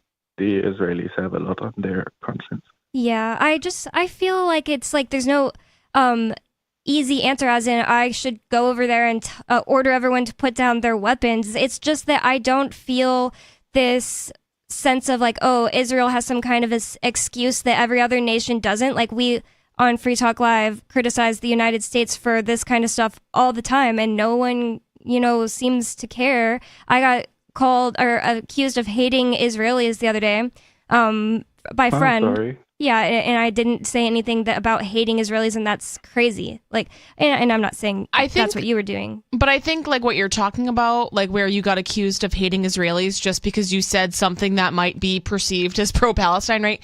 I think that goes back to the duopoly mindset that a lot of people have, right? So it's like, oh, well, I like guns, right? So that means I'm a Republican, right? Like, people can't think past that, like, you're either this or that. Yeah, the this or that mentality. So it's like, you're either for Israel or you're for Palestine. And, like, that's it. It's just so I think a lot of people can't get past that. And that's kind of like, I have a very similar stance as you, Bonnie, where it's like, I don't know what's going on over there. I'm not over there. But all I know is it's awful based on the videos in the pictures I've seen online and just war in general. It's like, I'm not really going to pick a side because this doesn't really involve me. But if I've said this before, I'm on the side of the innocent people who are having their lives completely uprooted, who are being murdered, who are having their families and their lives stripped away from them. Like, this is so sad. And it's like, I don't care about the state side of it. I don't care about what this government said about this government. Like, I don't care about that. People are dying and it is awful. Like homes are being destroyed, like complete turmoil and uproar. Like, this is so awful. And like, that's the part I can't get past, is like the absolute tragedy that is going on, like, on a human level over there. Yeah. And the people didn't decide. The people don't decide to get up and bomb each other. The governments decide. Or Hamas's case, the terrorist, but they're all terrorist organizations. I mean, they're the groups who rule over others. What'd you say, Tim? Yeah, I'd call them a government, right? I mean, they were elected at some point, and now they're just enforcing their monopoly on violence. So, well, sounds like a government to me. Yep. Yeah, that's a good point. A lot of people are saying that they're not a government, but I have heard the same thing, that they got elected by the people, like a majority, like a democratic election of Gaza, they elected who Hamas. cares about democracy? Yeah. I mean, yeah. We've got to agree with that. They are in power now. Right. Once they're there, it's hard to get them back out. Yeah. Well, Right, do you have anything else on your mind about this, Tim? Did I maybe change your I guess mind about what you thought I was trying to say? Maybe I wasn't very clear. Actually, I think you did change my mind on a couple of things. I mean, the guilt of Israel in this hasn't been clear to me. I think I've also been very affected by the atrocious videos from the region, and I try to. I'm not on Twitter. I don't want to see this, but I do, and then I get upset, and it just makes me blind to the terror on both sides. And It makes you human. I think that's a horrible thing that people utilize in a way, is people's human ability to sympathize and empathize with other people. But thank you so much for the call, Tim, and please call in whenever other time you want to. I don't know if you're paying long distance or something, because he's all the way in Frankfurt. Yeah, this bill is going to burn a hole in my wallet. Hey, say hi to Matt. He drove me home to my Airbnb last time, and it was really nice talking to you guys.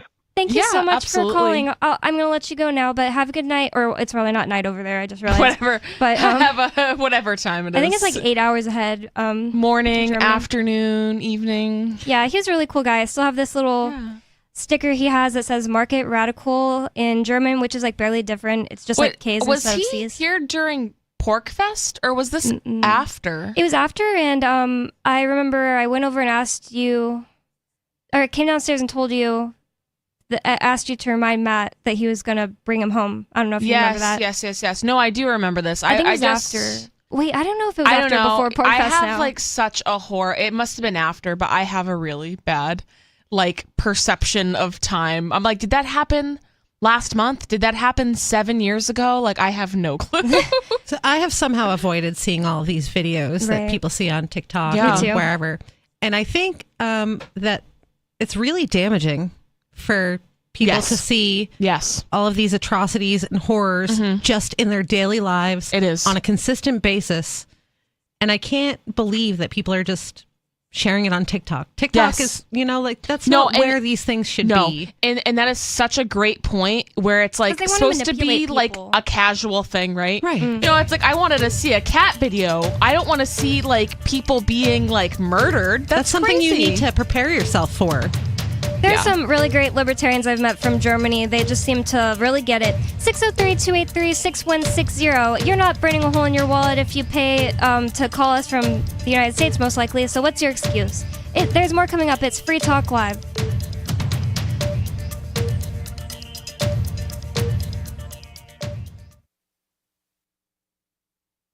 This hour of Free Talk Live is brought to you by Dash Digital Cash. Dash is the cryptocurrency designed to be used for spending. In addition to being one of the world's first cryptocurrencies, Dash was the first crypto project to have a decentralized autonomous organization that to this day continues to improve and promote Dash. Every month, 10% of the mining rewards go into a treasury. Anyone with one Dash to spend can put forward a proposal to the Dash masternodes. The masternodes vet the proposals and decide which ones move forward and are funded by that treasury. Nowadays, DAOs are plentiful, but Dash paved the way by doing it first, nearly a decade ago. Dash is one of the oldest cryptocurrencies and is widely available on exchanges, including the decentralized Maya protocol, and in multi-crypto wallets. It's easy to get and use Dash. Start by learning more at dash.org. Thanks to the Dash DAO for sending us 32 Dash per month to promote Dash on the air. Visit dash.org to learn about Dash. Dash.org. From Feature Story News in Washington, I'm Caroline Malone. The United Nations Secretary-General Antonio Guterres has told the Security Council that the world must not look away from the humanitarian catastrophe in Gaza. The Council is hosting a high-level meeting on the Middle East crisis, with several foreign ministers attending. Wednesday's meeting took place on the same day as the UN commemorates the International Day of Solidarity with the Palestinian people. Jody Jacobs reports from the UN headquarters in New York. This is the first open meeting on the Middle East crisis since the 15-member body passed a resolution in mid-November that allowed for the current humanitarian ceasefire, however fragile. The meeting is being chaired by the Foreign Minister of China, Wang Yi, who has told the Council that the only way out of the crisis and conflict is through a two-state solution. In addressing the Council, Antonio Guterres said more than two-thirds of those killed in Gaza so far have been children and women. He says while the current humanitarian ceasefire is welcomed and has allowed for the UN to get much-needed aid into Gaza, it's not sustainable, and a permanent and lasting solution should be a priority. Jody Jacobs, New York. US President Joe Biden insists he's delivering on his promises for Americans across the country as he touted his green credentials on a visit to the largest wind tower manufacturer in the world. The trip to Colorado was postponed for weeks amid the spiraling conflict in the Middle East, but it's meant to highlight the administration's renewable energy investments. Benji Hire reports. Whilst originally scheduled for last month, this outing is still timely. It comes as new Treasury analysis shows the impact of the White House's Inflation Reduction Act, with millions of dollars heading to counties with below-average wages that need this investment most. It's a chance for the president to boast about his agenda, but also take aim at political opponents, attacking Republican Party Representative Lauren Boebert, a Colorado lawmaker and Donald Trump ally, who Joe Biden calls dangerous and a massive failure. She claims Biden's economic policies are squeezing rural America. Benji Hire, Washington. Rosalynn Carter, the wife of former US President Jimmy Carter, has been laid to rest in her hometown in the state of Georgia. She's remembered as a loving wife, a groundbreaking First Lady, and a fierce advocate for mental health reform. She was honoured at a memorial service, as Tony Waterman reports. While Tuesday's remembrance was a public affair broadcast for the world to see, Wednesday's funeral will be private. A service will be held for Rosalynn Carter's family and invited friends at a Baptist church in Plains, Georgia, where the former First Lady lived most of her life. Her husband, Jimmy Carter, who she was married to for 77 years, plans to be buried beside her. Tony Waterman, Texas. We're still not sure why you'd want to watch, but our video feed is streaming nightly for free at cam.freetalklive.com.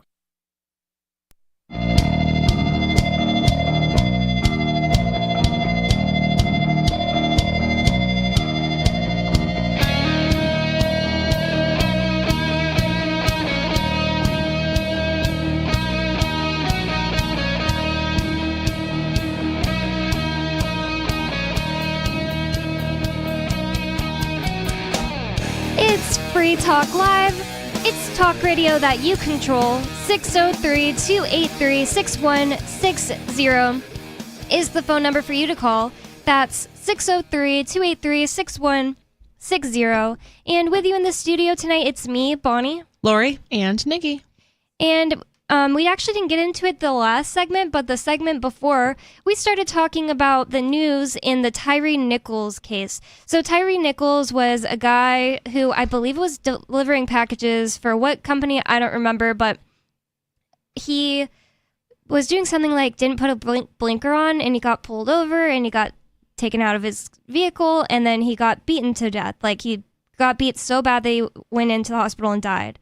And there is news in his case. It says, former Memphis officer pleads guilty to state and federal charges in the Tyree Nichols death.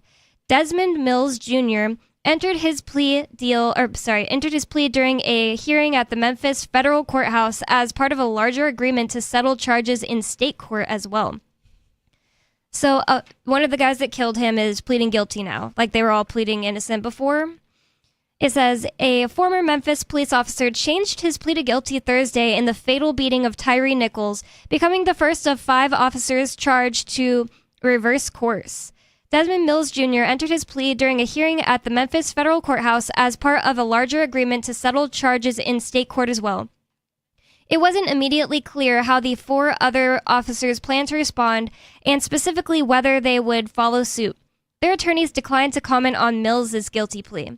Mills pleaded guilty to federal charges of excessive force and obstruction of justice on Thursday and has agreed to plead guilty to related state charges. And I'm a little confused about how the feds got involved. I don't know. Somehow he has federal and state charges. Prosecutors. Are any of those charges murder? Excessive force and obstruction of justice. I don't know. I don't know if he's going to get charged with murder.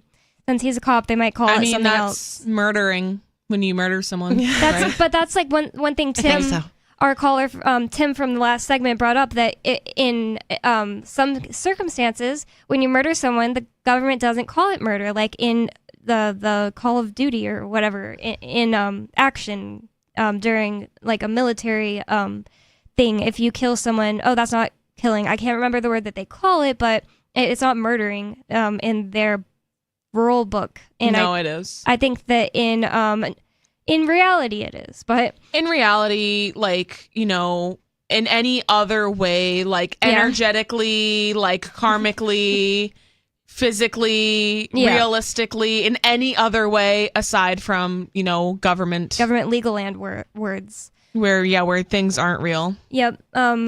But so maybe it's the same thing with police, where if you kill someone, it's not called that. I don't know. It's just called excessive force. But it says prosecutors are recommending a 15-year sentence for the former officer, although the final sentencing decision rests with the judge. Life. Yeah. So the prosecutors are asking for 15 years? Yeah. That doesn't seem like enough. Yeah. No, I mean, for the prosecutors were asking for Nope. 20-something years for Ian for his white-collar financial quote-unquote crimes. And he hurt no one. Right. Yeah. But if you kill somebody, 15 years. Yeah. Maybe. And you probably won't get that. Right. And I've also, and like going back to Ian, like this is crazy because I've also heard of non-cop people, like non-government people, just a rando person that murdered someone that got, I forget how long they got. I think it was about the same amount of time as Ian. Yeah, like 8 years. I think it was like 10 years and he ended up serving 8 or something, but it's just like... Still, it's like that shouldn't even be comparable. Like, you can murder someone and they're like, yeah, but you didn't pay us, so that's, you know, that's way worse. Yeah. Crazy. It says that caught on police video, the Nichols beating in January was one in a string of violent encounters between police and black people. That's weird that they would say it like that because these were all black cops. Yeah, the cops are black too. It says it was one in a string of violent encounters between police and black people that sparked protests and renewed debate about police brutality and police reform in the U.S. It's just like, at some point, like I completely bought into this in like 2020. I absolutely understand that the numbers say that more black people are abused by cops. But at some point, you got to realize the problem is the fact that there are people that join something called the police. Yes, it extends beyond racism, right? Yeah, that the problem is the fact that there are people given fake authority that they don't really have. That it has nothing. Not that it has nothing to do in every single case with racism, but it's just that that's not what the actual underlying problem is. So there's that. I mean, how do you fix racism, right? Because this is also an issue in like hospitals where black people are more likely to like not receive the care they need, you know, especially like I always bring everything back to like birth, right? Because that's kind of my specialty. Yeah. But it's a huge thing where like black mothers, Hispanic mothers are a lot more likely to die in childbirth or after due to like complications, infections, stuff like that, than white mothers. They're a lot more likely to like literally physically die and not receive the care that they need or like not be taken seriously. In that, it's like you look at the numbers and you're like, this has to be racism, whether it's subliminal, like whether the doctors might be outright racist, maybe they are just, you know, it's a subconscious thing, whatever it is. It's like, I do think it's an issue. Like you're saying, like with the police brutality, it's like, okay, step one, if you want there to like not be this crazed gang of criminals attacking and murdering people, get rid of the police. Yeah. And like, boom, that solves that issue pretty much. Yeah, and abolish them. Don't just like, I think cut their paychecks a little. Yeah, exactly. Like, get rid of the gang of criminals that are murdering people in the street. Seriously, that is the police. Those are the gang of criminals I'm talking about because they're murdering more people in the street than actual, like, quote unquote criminals. But anyways, like so that's obviously like a huge issue, but like there is an underlying tone of racism, and it's like, yeah, how do you fix that societally? Well, and I just feel like everything they're doing, like the Black Lives Matter and like all this crap, it's just like trendy, and it's like that actually might be making it worse. Like I don't know, like what do you do? I think about it does this? make it worse because it reinforces separation. Them. Yes, it others them. Yeah. I don't. It's like a big, heavy question. Like, what do you do about that? How do you fix that? Well, the thing about it is, like, I don't feel like I or any one person needs to sit around fixing things that are not under my control. Yeah. But one thing you can do is not add to the problem. Like, don't give people the ability to join a gang where they have qualified immunity and can kill people. And if they're racist, they can kill black people and get away with it every single time. Yeah. You know, like, and then just like talking about stuff like this, like you even talking about the thing with mothers who give birth. The other thing is like with that, the first thing that comes to mind is like opening the markets to where there can be, anyone can like, you know, more people can just become people who own hospitals. It's not just, I don't know, everything being regulated, it always seems to me to cause so many problems. Absolutely. I just believe that probably is at the root of that too. When I was in California, I worked at a birth center out there for a little bit, and a lot of her clients were coming to her. She also accepted state insurance, so it was like pretty much anyone could go. Like it wasn't, because that's a big issue with birth, where it's like, oh, I can't afford like a $7,000 midwife, so I'm just gonna go to the hospital. But if it's the same like birth center with a midwife versus like hospital with OBs and doctors, you know, the money isn't a factor anymore, right? So a lot, like an overwhelming percent of her clients were Black and Hispanic women who were they didn't believe in natural birth. They would prefer to be medicated, actually. They'd prefer to be in the hospital, but they were assaulted and disrespected so badly in the local hospital that they were like, yeah, I'm natural birth, because at least like I know this woman is probably not going to assault me, and she's going to treat me with dignity and respect. And there was an overwhelming amount of women who were going to the birth center solely because that provider wasn't racist and was more respectful of them. Wow. And that is so sad. And like I saw it firsthand, and you know, up here, like we don't really see that a lot. Like I don't work with, you know, an overwhelming population of Black people. Most of my clients, you know, look like I do.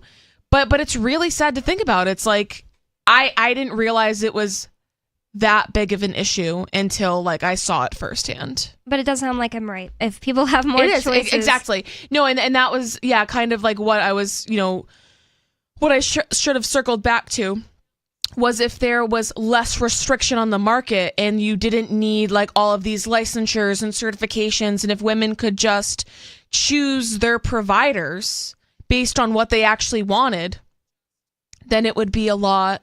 Just more people being allowed to get into the game, and then like you can make your own hospital that says I am whatever race, and I only want people of that race to come here. And there's nothing wrong with that, actually. Because this isn't as relevant in New Hampshire because there aren't, you know, as many Black women, right? But in general, like race aside, you know, just not wanting to be, anyone can be assaulted in the hospital. I legally cannot practice in this state because of the laws and regulations. And it's crazy that worse here. Yeah, that is limiting. That is greatly limiting the market. You know what I mean? So it's like, yeah. Well, I can't remember what got us into this. Just basically, we were saying that we think the problem. Oh yeah, we were saying that the problem with, you know, police mainly, or at least the biggest portion of people that they are killing are Black people.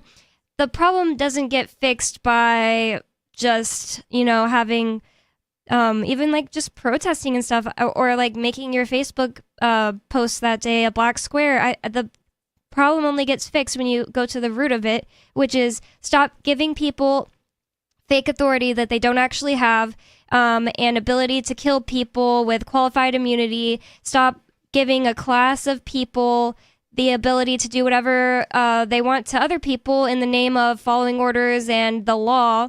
Tax revenue. And get rid of the police. Like, completely abolish them. Don't change their paycheck. Don't give some of them a social worker to work with or whatever. Just completely abolish them. And people, instead of getting taxed, they can just use their money to maybe pull together in their community to have a security team that are people that they know and care, and they know that care for them and aren't going to kill them. Just things like that. That's just one easy solution. Some places, they choose not to have a police. There are places in New Hampshire, there are towns in New Hampshire that don't have a police station or any cops that live there at all. Well, we're going back to this. You can't opt out, though, because you still have the state police. Yeah. You can't completely opt out, because you have state police that can drive around and you still have to pay for them. Yeah, that's kind of messed up, because even in those towns where you don't have police, are you still paying just as much taxes as like the next town? Well, no, because it's the town. It goes town by town. So like there were a couple of towns, like New Ipswich, for example, like slashed their police budget. Nice. Like they literally, the police station is like a shed. Nice. And they have like one cop on duty. Was that recently? It within the past couple of years, yeah. Cool. But we were reading this NBC News article. And the reason it's interesting is because I think that this guy's gonna, since he pleaded guilty and is possibly gonna get a smaller charge because of it, I think he's just gonna go and tell everybody what actually happened. And it says that caught on police video, Nichols' beating in January was one in a string of violent encounters between black police, and black people in this situation that sparked protests and renewed debate about police brutality and police reform in the U.S. And I'm not defending like white cops that kill black people or anything like that. It's just a weird way to put it. Like in this situation, a group of black people killed another black person, and that's all that is police officers killed a human. And every time a white person gets, the thing about it is that really bothers me deep down is whenever police abuse white people, it's like minimized at this point. Yeah. I was talking to a guy who happened to be black that was walking on our street, and Joa started a conversation with him, and he assumed that he literally said he assumes he's had more bad experiences with cops than me.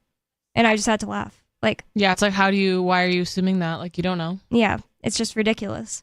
And like, no, I know for a fact, I literally personally know like black people and Hispanic people who have not had as many bad interactions with the police as me.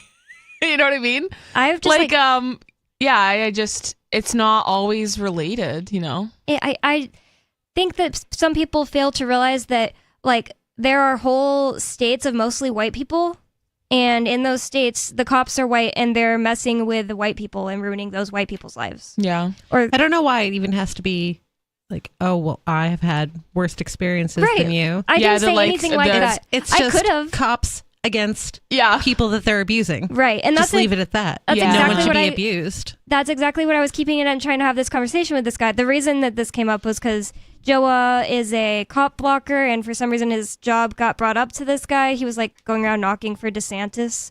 And I didn't do like what you're saying. I could have been like, oh yeah, well, my house got raided by the FBI, like blah blah blah. Yeah, like let's like competitively see who has worse trauma. And it's just that's the thing not that's starting to bother me. It's not a competition, one, and two, I don't like how it's diminished. Like it literally like you're just like, it's not as big of a deal because you're not black. Like the cops have my husband in jail right now for like nothing. Yeah. And I don't know. I just don't like that. So anyways, moving on from that sentence, it says Mills and 4 other former Memphis Police Department officers were charged in federal court with using excessive force, failing to intervene, deliberate indifference, and conspiring to lie, as well as obstruction of justice after they were caught on camera punching, kicking, and hitting Nichols with a police baton on January 7th. So I don't see murder in there. I don't see murder or assault or manslaughter or anything. Yeah. It says Nichols died 3 days later in a hospital. That's terrible. It's probably like a really slow, terrible death then. Yep. The 5 former officers, Mills, Tadarius Bean, Demetrius Haley, Emmett Martin, and Justin Smith, have pleaded not guilty to second-degree murder. Oh, so there were other charges. Those were just some of them, I guess. Maybe he's not being charged because he... Yep, his plea deal. Yeah, he got a That's plea probably deal. what it is, yeah. That's why he's getting 15 years. Yep, these other Because he's people are probably rolling gonna on get the other guys. worse. That's probably what it is. Yeah. It says... So all those people have pleaded not guilty to second-degree murder and other charges in state court. Mills is the first to agree to change that plea to guilty. He said, I joined Tyree's family in saying that this is This is actually Shelby County District Attorney Steve Mulroy said in a news release, I joined Tyree's family in saying this is a fair result given Mr. Mills' level of involvement and his willingness to cooperate with us. His cooperation will help us bring to justice all those criminally responsible while also identifying needs for systemic reform within the police department. And that's never going to work. Okay. So they have it on video, right? Yeah. And this guy, I assume, was involved in the attack. Yeah, he was one of them, yeah. So that doesn't sound like it's a fair resolution at all to me. I don't like plea deals like that because he's not being punished so that they can get the other guys, but they already have it on video. Yeah. So why do they need him to get a plea deal at all? I believe they have it on video. Did it say that? Yeah. There is a video, yeah, they should be wearing the... I think it said that there was a video. Oh, okay. Yeah, you're right. Why? It doesn't make any sense that they need anything from him. They have a video of this guy getting killed. But yeah, I don't like any plea deal where it's like, well, your job is supposedly to bring justice to something bad that happened. Right. And the plea deal is going opposite of that, and it makes no sense. It happens all the time. The justice system is so messed up. And the other thing is there's just no such thing as systemic reform within police departments that's going to make this okay or that's going to make this stop happening. It's just not going to. I just can't imagine being this person's family and... It's awful, yeah. And seeing them be like 15 years because you're telling on the other guys, even though you also killed, my family. Yeah.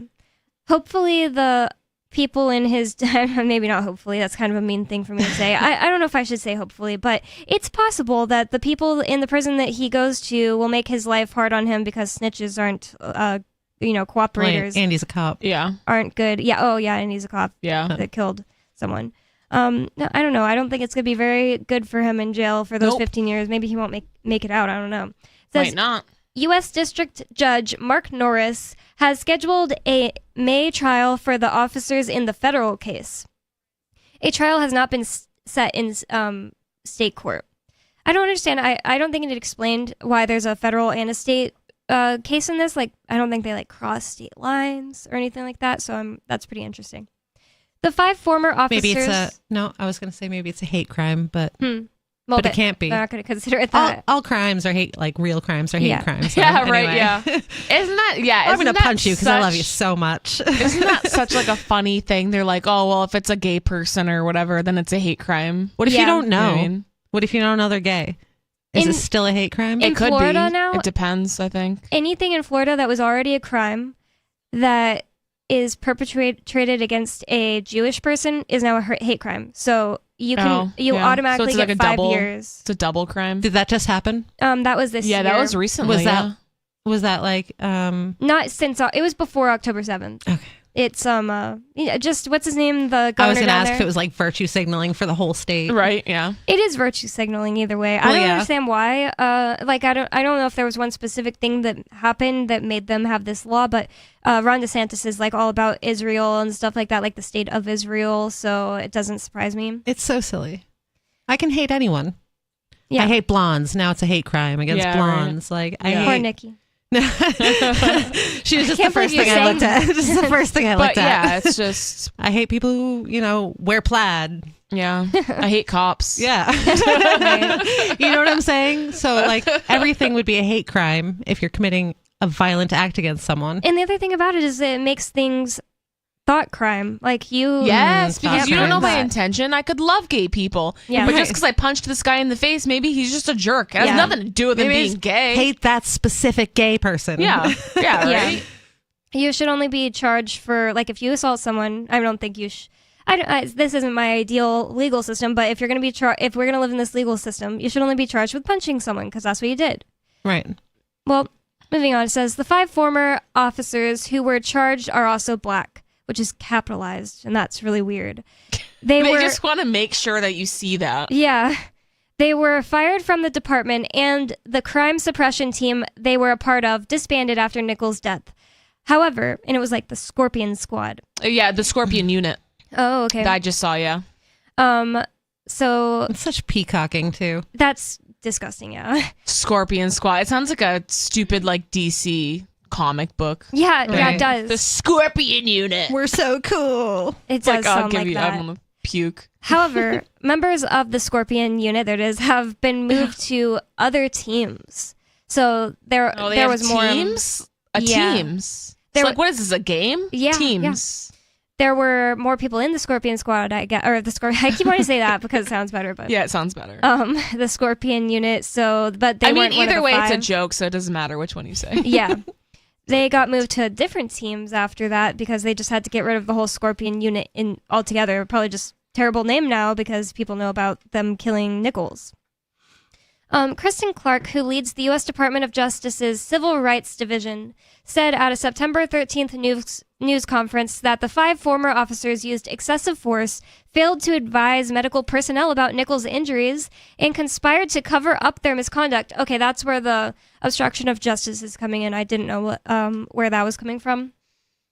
The indictment says the officers failed to tell dispatchers, their supervisor, and emergency medical technicians they knew Nichols had been hit repeatedly. It alleged they were trying to cover up their use of force and shield themselves from criminal liability. The indictment alleges instances where the officers used their body cameras to limit what evidence could be captured at the scene. So, like, moving or covering their body cameras, that's bad. Well, these guys are bad, and the guy took a plea deal, so that's basically all we have to say about that. If you have anything you want to bring up, 603-283-6160 is the number. There's more coming up. It's Free Talk Live.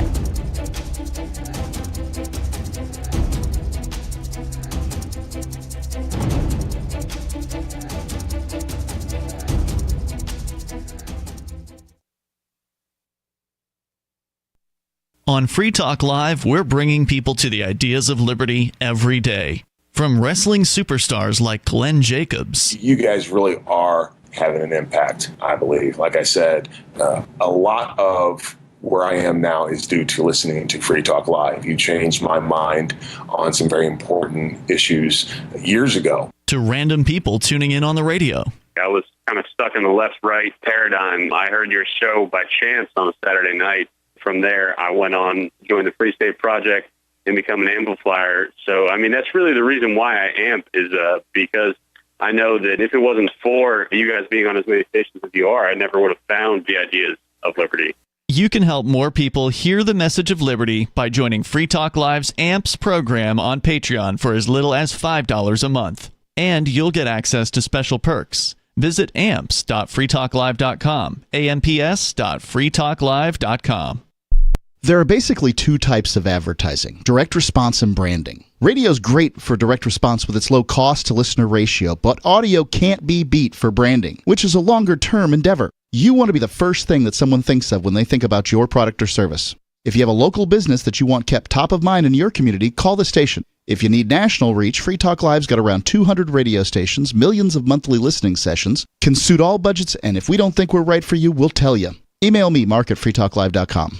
Tired of cancel culture? Sick of mega tech corporations holding an axe over your head? Join the LRN.FM Matrix chat server. It's self-hosted, so no one else can tell us what to do or say. Don't like the existing channels? You can make your own. You can even connect into some of our channels from other Matrix servers. It's federated. For the full LRN.FM Matrix experience, though, you should join our server via the step-by-step instructions at chat.lrn.fm.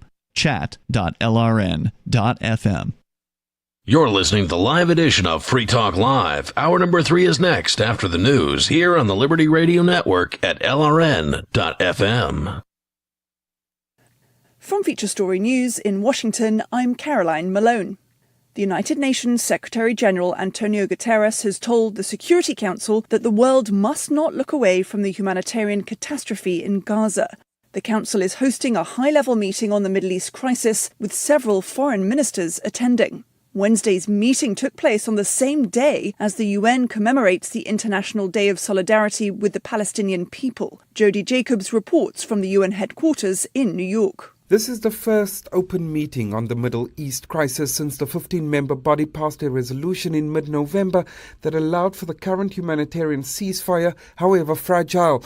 The meeting is being chaired by the Foreign Minister of China, Wang Yi, who has told the Council that the only way out of the crisis and conflict is through a two-state solution. In addressing the Council, Antonio Guterres said more than two-thirds of those killed in Gaza so far have been children and women. He says while the current humanitarian ceasefire is welcomed and has allowed for the UN to get much-needed aid into Gaza, it's not sustainable and a permanent and lasting solution should be a priority. Jody Jacobs, New York.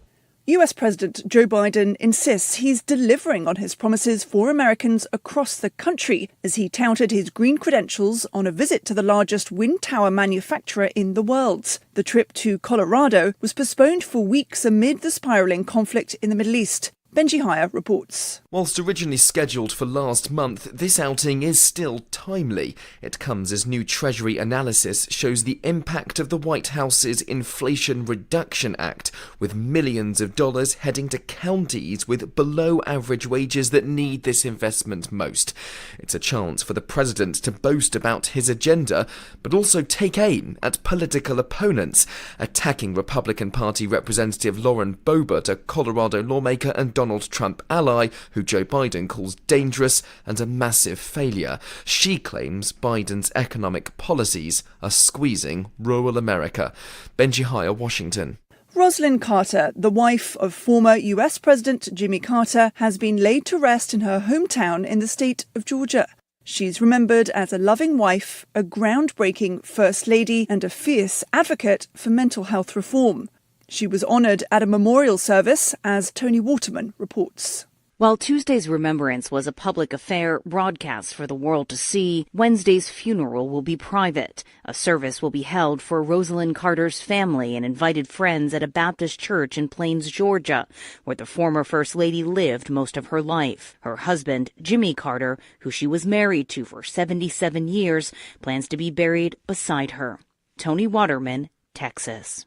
From bureaus worldwide, this is FSN. With FSN Spotlight, I'm Simon Marks. Today, the imminent release of Oscar Pistorius. The Paralympic athlete is to be freed from prison in South Africa in January after serving half his 13-year sentence for the murder of his girlfriend Riva Steenkamp. He shot her in his home in 2014. In South Africa, inmates are eligible for parole halfway through their sentences if they meet certain criteria, even if they are convicted of grievous bodily violence, GBV. Sisham Samai is an attorney and activist and director of the Women's Legal Centre in Cape Town. What actually happened to Riva was it's femicide. And we need to be able to understand that South Africa, being known for having one of the highest rates of femicide in the world. And so I do understand that our system allows for parole. However, we need to be able to also see what message does it really send out into our communities and into the country. GBV remains a massive challenge in this country, femicide in particularly. And we know that conviction rates is less than 7% in terms of sexual offences, even though the state would indicate that it's much higher. Pistorius will go free on January the 5th. The Steenkamp family has raised questions about whether he may still be a threat to society. With FSN Spotlight, I'm Simon Marks. And the main news again. The United Nations Secretary-General says the humanitarian situation in Gaza is an epic catastrophe. US President Joe Biden touts his green credentials on a visit to the largest wind tower manufacturer in the world. And former US First Lady Rosalynn Carter has been laid to rest in her hometown in Georgia following a memorial and funeral. There's more from us on Twitter @FeatureStory. That's the latest from Feature Story News. Caroline Malone reporting. On June 4th, 1919, a group of bold, passionate men took it upon themselves to pass the Women's Suffrage Act, finally granting women the right to vote that they were too frail and helpless to achieve on their own. Having long watched women struggle to stand up for their right to choose elected officials, the strong and capable men decided to intercede and aid their weak female counterparts. And on June 6, 1972, David Bowie's release of his concept album, The Rise and Fall of Ziggy Stardust, kickstarted the glam rock genre and led to such spin-off trends as glam medicine, glam sports, and glamcatecture, all culminating in the 1976 presidential glam election. And that was what happened this week in history. In the words of French King John II, history will forever remember the great names of Alexander and Napoleon and Washington. But what about me, John II of France? I did stuff too. This is the Onion News Network. You can help spread the ideas of liberty with our Patreon for just $5 per month at amps.freetalklive.com.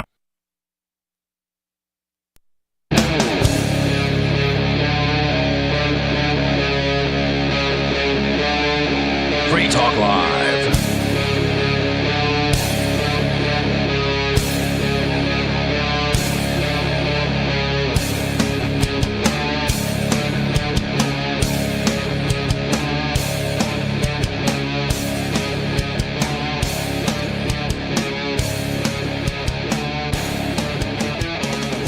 It's Free Talk Live. It's talk radio that you control. 603-283-6160 is the phone number that you can call to get in on the conversation with us. 603-283-6160. And with you in the studio tonight, you've got me, Bonnie, Lori, and Nikki. And Lori brought in an article that just has an interesting topic / title. Apparently there's a cop shop that just opened up. Police station. There we go. That just opened up in a Walmart. So what do you have to tell us about that, Lori? This is from entrepreneur.com. It says, Walmart takes bold step to combat rising crime in retail with in-house police station. The move aims to increase security, deter in-store crime, and create a safer shopping environment, the company says. Wow. So it all is... Oh, so it's Walmart's... I'm a little confused. It's not just like a Walmart security office. It's regular police, but it's actually for the Walmart. Yeah, it's like a Walmart police like, department. You know how they have like campus police? Yeah, but for Walmart instead. Okay. That's kind of stupid. I thought that they have that. Like loss prevention. Yeah, but loss prevention can't shoot you. Yeah, exactly. So this is government. Yeah, actual police. That's inside the Walmart. I kind of thought that they were just like renting a spot from, like inside the Walmart. Like sometimes you'll see like police stations in like a strip mall or something. Mm-hmm. I thought, but this is like in addition to what they had already had for whatever city this was. Yeah. And it's for the Walmart. Like the Walmart's getting so bad that they can't just have like loss prevention people tackling people. That's crazy. Which I don't even know if they do that. I don't think they're allowed to. Oh, really? Even they I don't can't? think you can't touch the customers. Well, the cops can. I knew unless you have absolute proof that they you have to see it or have it on camera and have seen it. Oh yeah, that'd probably be a terrible lawsuit for Walmart if they were just allowed to tackle people. But but now they have cops elbow to do drops it for them. on the customers. Yeah, that's crazy. They're like, the cops shoot people all the time and get away with it. This is great. Well, now they just watch you with cameras until you steal a certain amount of stuff. Yes, I and heard then about bring this giant too. lawsuits against you. I heard about this too. So like, say if you like steal an eyeliner every week to do your makeup, they won't get you the first couple of times, but they'll be tracking you until it's with like their AI. until it's like a federal crime, like until you steal a certain amount to make it like really larceny. I just saw They're like, you've stolen $10,000 worth of makeup from Walmart. You're going to jail. That's crazy. I just saw a post the other day on Twitter, speaking of like terrible things you don't want to see and then you end up seeing them on Twitter. There was this girl who posted, and she was like covering her face a little bit, but I feel like it would not be hard to figure out who she was if you knew her. And she was saying like, I just moved into a new apartment. I've put my mama up in a house and all of this from boosting. And I'm not ashamed. I've never been caught. I've been boosting for 10 years. And that means stealing? Means stealing, yeah. Well, it sounds dumb and ghetto. Sounds dumb and ghetto and a dumb thing to brag about on the internet. Yeah. And it's like, is that sustainable? Is that how you can plan to continue? Yeah. Well, I hope she goes to jail, but yeah. Other than that, this is dumb. So the worst thing about stealing from like a corporation like Walmart, because I used to I was starting to become one of those people who believed it wasn't really that big of a deal because I hate the corporations. Yeah, I've been there. And Ian put it so perfectly. He said that you're really just stealing from everyone else because the store is going to have to start raising its prices because of loss. And I was like, oh, that's like the best moral case against it that I can think of. Because like in a way, I do kind of feel like F Walmart, but also the reason that stealing is like so never going to happen from me is that like I can't help but imagine like the store owners being my parents. That's like literally how my brain works. Like if I even thought about stealing something, I'd be like, what if my parents owned this store? The better way to punish them is not to steal from them, but to not give them any money. Yeah. Yeah. That's a good point. And I think like for like insurance. me and like, because I think of that in like self-checkout, I'm like, I could totally steal like half of this stuff. But for me, it's more of like an energetic thing. You know what I mean? It's like, I don't want that bad karma. You know what I mean? It's like, I feel like the $30 that I'm spending at Walmart is, I would rather pay that in physical money than like deal with whatever is going to happen to me. You know what I mean? Like, it's just, it'll catch up with you. And that's just my belief. So, and it's just like, it's harder to think like And you're not a psychopath, so you'll feel guilty. Yeah, exactly. Right. It's harder to. Well, Walmart sucks, so maybe not that guilty. But. Right. That's what I was gonna say. Like you can't think of like you don't like if you were gonna steal from a mom and pop store, it'd be a lot easier to think how I was saying like, oh, what if it was my parents? But with Walmart, it's so faceless that's probably why a lot of people have started to feel that way. Like it's not that big of a deal. But when you think about everyone that uses this Walmart, and that's most people that you know and love, will be affected. Then it's different. Yeah, I remember when I was like a teenager, one of my friends stole a ring from a local shop. And then afterwards she was like, oh yeah, I stole this ring, like thinking it was cool. And we were like, no, that's not cool. Like we were all like, don't do that. Like that's bad. We're like, you have to go bring it back. Like we were like scolding her. And she's like, I don't get it. Like you guys steal from like Walmart, like you guys steal all the time. And it's like, yeah, but I mean, at the time, like now, obviously, I just said, like, I don't believe in stealing anymore. But like when I was a teenager, it's like, yeah, stealing from Walmart feels a lot different than stealing from like the Sunshine Boutique. You know what I mean? That's just true. It does seem a lot different. And she did return the ring. Oh, wow. That's crazy. Yeah, did we she made like her. in trouble or did she say? I think she just casually put it. I don't think it was. Okay, yeah. She was just like, crazy. But yeah. I stole $10 from my aunt when I was like 7 to go to the little corner store to buy candy. And I immediately felt bad and went home and cried and never stole again. Yeah. Like I learned that lesson really early that it just makes you feel bad inside. Yeah. You know? Wow. Okay, so the key takeaways says Walmart closed 22 stores due to safety concerns so far in 2023, the company says.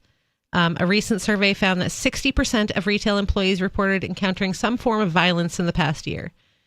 The retail industry has been facing a myriad of challenges in post-pandemic landscape, particularly in the realm of crime. According to a recent retail workplace survey conducted by Loss Prevention magazine, a staggering... I'm sorry, I just laughed that there's a loss prevention magazine. Right, it's weird. It's like what people kind are of that nerd into reads it. that? Yeah, that's such a niche. A staggering 60% of retail employees reported encountering some form of violence over the past year. Now Walmart, which says it closed 22 stores by mid-2023 due to safety concerns, is taking direct action to curb crime in its stores. Walmart is reopening one of its closed stores in Atlanta's Vine City neighborhood after renovating it to include a pharmacy, groceries, and a unique addition, a police station within the store. The approach aims to combat crime, increase security, and make shoppers feel safer, the company says. You know, people steal from Walmart all the time is vibrators. It's like really? Oh, because they're weird that they embarrassed. sell them. You don't. Yeah, it is weird that they sell them Just there. buy it I online. didn't know that until I worked at Walmart that they sell vibrators right there. But I had no clue. And they're like just labeled like that. Like they're not like supposed to like. They don't just say like like back how they massager. like how they sell like the crack pipes in convenience stores, and they get away with it by saying like it's a Glass vase. rose, yeah. Glass rose. Yeah. It's like glass rose. This is a crack pipe. Yeah. No, it's like straight up labeled as that, and it's in like the medicine aisle, and I never knew that until I worked there. And I didn't work in the medicine aisle. I worked in like hardware at first, and I would always find the packages of a vibrator that someone stole stuffed behind things in the hardware section. Oh my God. And it's just like you don't have the excuse that you're afraid or are embarrassed of buying that in front of people when do it there's online. self-checkout. No, like Oh, even self-checkout, in the store. yeah. So I don't know why It's they like do who that. cares? Grow up. Yeah. Right. It's just weird that they sell them anyway to me. Like, It is I'm going to go weird. buy spinach and vibrator. Like, I it's, know, right? Yeah. it's odd. I didn't know it until I was 24 when I worked there, I think, or 23. It goes on to say, after talking with the Merchants Association on MLK and Clark University and other people in the neighborhood, folks were saying that they want to see more police presence, Atlanta Mayor Andre Dickens told the outlet. I doubt that. That does sound surprising, but I'm wondering why so much violence is happening in these Walmarts. Like you said that the employees were experiencing a lot of violence. Like, it couldn't have something to do with like stealing, considering the Walmart employees aren't going to chase you down and, like I said, tackle you. Like, the employees definitely are not going to, they're trained to do anything like that. If loss prevention sees you taking something, they can like physically stop you from leaving the store and call the police.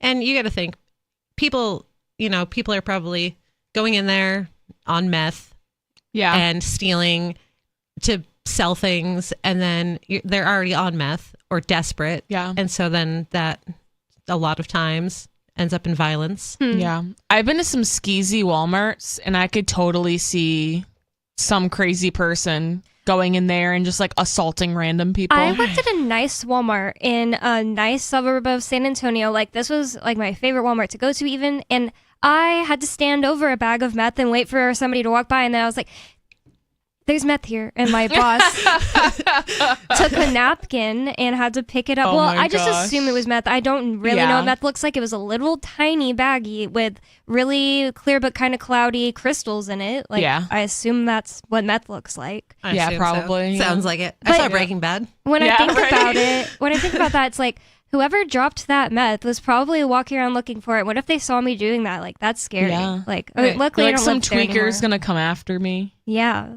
I don't know, but I wasn't gonna touch it. And whenever you find throw up or something in Walmart, you're supposed to like stand near it so that way if somebody comes in the aisle, you're like, careful, there's throw up here, don't step on it, and wait for another associate, and then they go get the stuff to clean it. So that it's just like, I guess that's what I'll do with this meth. I'm not touching it. No. Yeah, I don't blame you. It was in the kids aisle, like where the bikes are and stuff. God. Yeah. That's sad. In a 2022 interview with CNBC, Walmart CEO Doug McMillon acknowledged the issue of theft, which has surpassed historical levels, adding that police enforcement is a key factor in addressing the problem. I think local law enforcement being staffed and being a good partner is part of the equation, and that's normally how we approach it, McMillon said at the time. It's store managers working with local law enforcement, and we've got great relationships there for the most part. Upon reopening, the police substation will also serve as a hub for officers to recharge their devices, hold meetings, and manage paperwork. I wonder if this is new. Like, is there substations in any other, like, private businesses like this? I've never heard of this before. Yeah, me neither. Yeah. Like, in a mall, even. Like, they just have their own security. Yeah. Maybe. No, because college campuses have campus police, but they're not it's like real different. cops. No, they're though. not real cops. It's different. They're like rent-a-cops. Yeah. Upon reopening, the police substation will also serve as a hub for... Oh, I read that part. Sorry. Other major retail chains that have faced the issue of ongoing theft and crime have voiced new measures to combat the issue. In August, discount retailer Dollar Tree said on earnings call that it would be taking a very defensive approach to theft by increasing the number of products locked behind shelves and even discontinuing certain items at stores that are repeatedly stolen. Who is stealing from Dollar Tree? I can't imagine going into Dollar Tree and be like, can you open the cabinet so I can have that $1 item? Yeah. That's terrible. I was about to say, that's another thing you're stealing from your fellow shoppers whenever you're stealing is, I don't want to have to go and ask for them to open the freaking eyeliners. It's so annoying. I won't buy them. I'll just buy it online. Seriously, it's that annoying because most of the time you can't find anyone, and then they're like, the associate doesn't want to go do it, so they're trying to walk away from you. Yeah. Anything behind a locked cabinet, I'm not even going to... I don't want to interact with anyone who works here. I just want to get my stuff, and I want to leave. Yeah. I don't want to ask for help. That's where the self-checkout comes in. You know what I mean? Yeah. Yep, exactly. I don't like self-checkout either, though. Oh, really? I want a cashier, but I just don't want to talk to you. Why is it that you want a be cashier? Like, hey, and then you check out my stuff. I think me and Riley possibly were talking about this last week. Yeah. Why is it that you want a cashier? Because I don't work at Walmart. And I don't want to do it. And I don't want to do it. I'm here to spend money. Yeah. And it's not lower in cost. you're still hiring people to watch me, and then you want to see my receipt, and I'm not going to show it to you, and you're going to be all annoying at me. What if you just got like two things? Are you still gonna go to the cashier? Probably. And like, it's not like a right or wrong answer. I'm just wondering because everyone on the show last week agreed we love self-checkout, but minus Riley. That Riley can't. They don't use work it. right. Half the See, time. I That never does have bother any me. issues like to me. Like, well, some things like if you're buying like alcohol or something that needs an ID, then I'll go to the cashier. But for me, I feel like it's just quicker. There's never a line. The biggest reason why I use self-checkout is because there's very rarely a line, and if there is, it goes by a lot faster because the like quantity of registers to like the quantity of like regular cashier registers. That's only because they have self-checkouts. So they don't have all the registers open, and they don't have cashiers at the registers. Yeah, if there were all the other ones, then that I don't know. I'm a agree. fan of self-checkout. I feel like it doesn't really... I wouldn't care about the person there if it was all as fast, but it's just that it's not now. So I can't stand standing in line for those things. Like, really anything, but checking out is terrible. And the other thing about it is I do agree that it's annoying when something goes wrong, and it seems to happen a lot to me. It's like, this thing just scanned twice for no reason, and then I have to press a button. Yeah, or like, machine doesn't take debit suddenly, and then I don't have cash on me, or, just a million reasons. And it's not reducing cost. It's not reducing the cost of the items. You're still hiring people to watch everybody. Yeah. It's increasing the cost because of theft, because you're not actually doing anything right here. Yeah. And then you're going to complain that there's theft, don't have self-checkout. Like, I just don't. Sarah was asking us these questions, and I think it was like me, Aria, and Ian on the show or something. We were like, I don't know the answer to this, Sarah. You should Google it. But she was Google it. She was asking us, Sarah from New Mexico, who's a caller. Yeah. She was asking us, does it actually save the stores any money to have self-checkouts? Because she was like, I don't think it does, and it annoys me. It probably costs money. It costs money. I'm sure it does because whatever, like I don't know, like the theft because they probably are higher. Like, I mean, if they have one associate to watch everybody versus having like 3 or 4 cashier lanes open, I mean, that probably would save them money.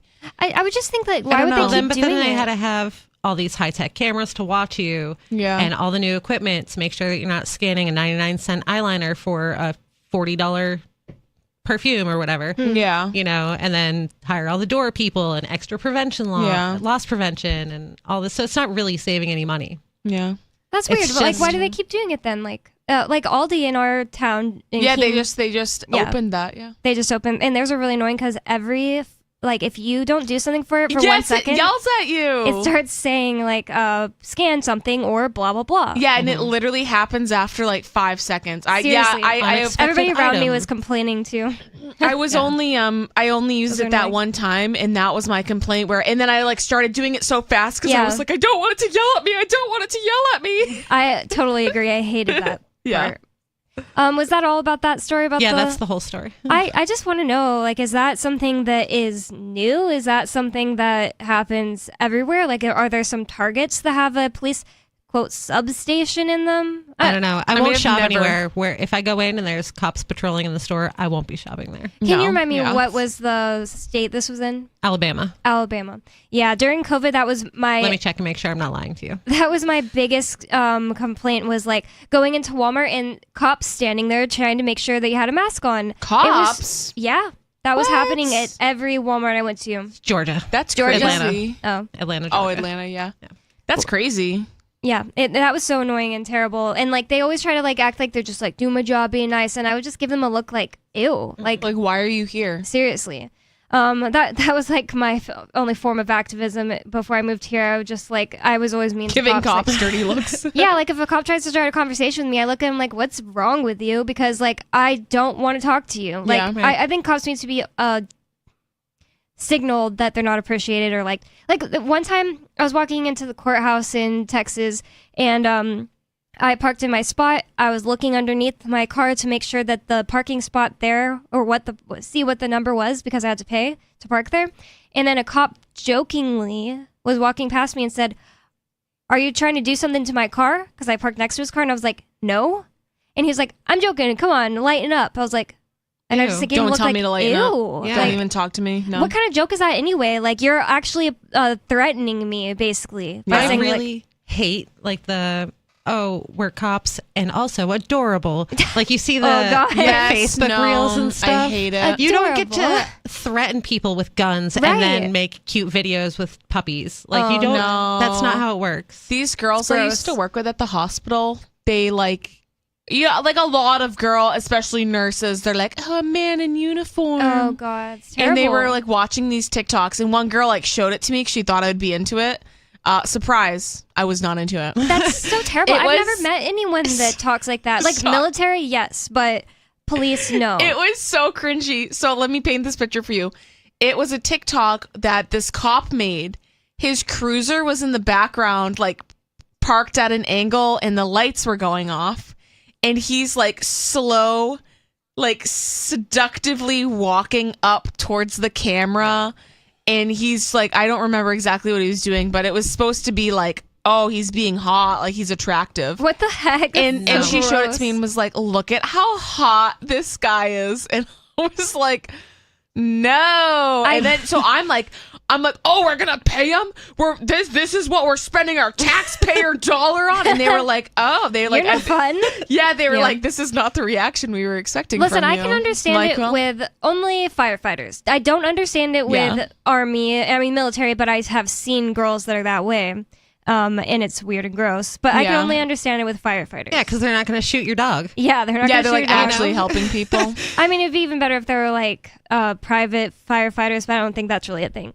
The number is 603-283-6160, and we actually do have David from New Mexico on the line. What's on your mind, David? They're called badge bunnies. Oh, yeah. Yep. That's what they're called. Yeah, that's so gross. Yep. I wonder and that Tyree beating thing you're talking about. No way, man. The original guitarist from the Scorpions was one of my clients. He would never become a cop and then beat up people and send pictures to their girlfriend. That would never happen. Good thing it wasn't those people. Yeah, I think that case may have been, or there might have been another case, but the one you described sounds like the one where there are police departments that have higher. I think those cops might have also been all black. And the ones that beat him, they knew the guy, and they might possibly have been gang members before they became cops. Wow. And this was a thing. It wasn't a cop thing. It was a former gang member thing. If that's the same case. Yeah, there was evidence that they all knew each other. Yeah, that's why he like sent the picture to his ex-girlfriend because she knew him. Like, so he knew who she was. That's why. Yeah, that's weird. That actually makes a lot of sense, but ooh. Yep. Yeah, and on the music trivia thing too, a week or two or whatever ago, you were talking about War Pigs. Yeah. Song that actually wasn't the band's idea. They did not set out to write a song named War Pigs. They wrote a song. It's identical. You can find it online. It's Walpurgis, and it was about evil. It wasn't about war, but the record company wouldn't let them release the original version. The record company made the artist change their song. Oh, I didn't know that. Oh, I've never heard that before either. Good music trivia. Thank you for the call, David. That was a more useful one than normal. Just kidding. 603-283-6160. If you'd like to bring in something useful, that's 603-283-6160. It's Free Talk Live. More coming up.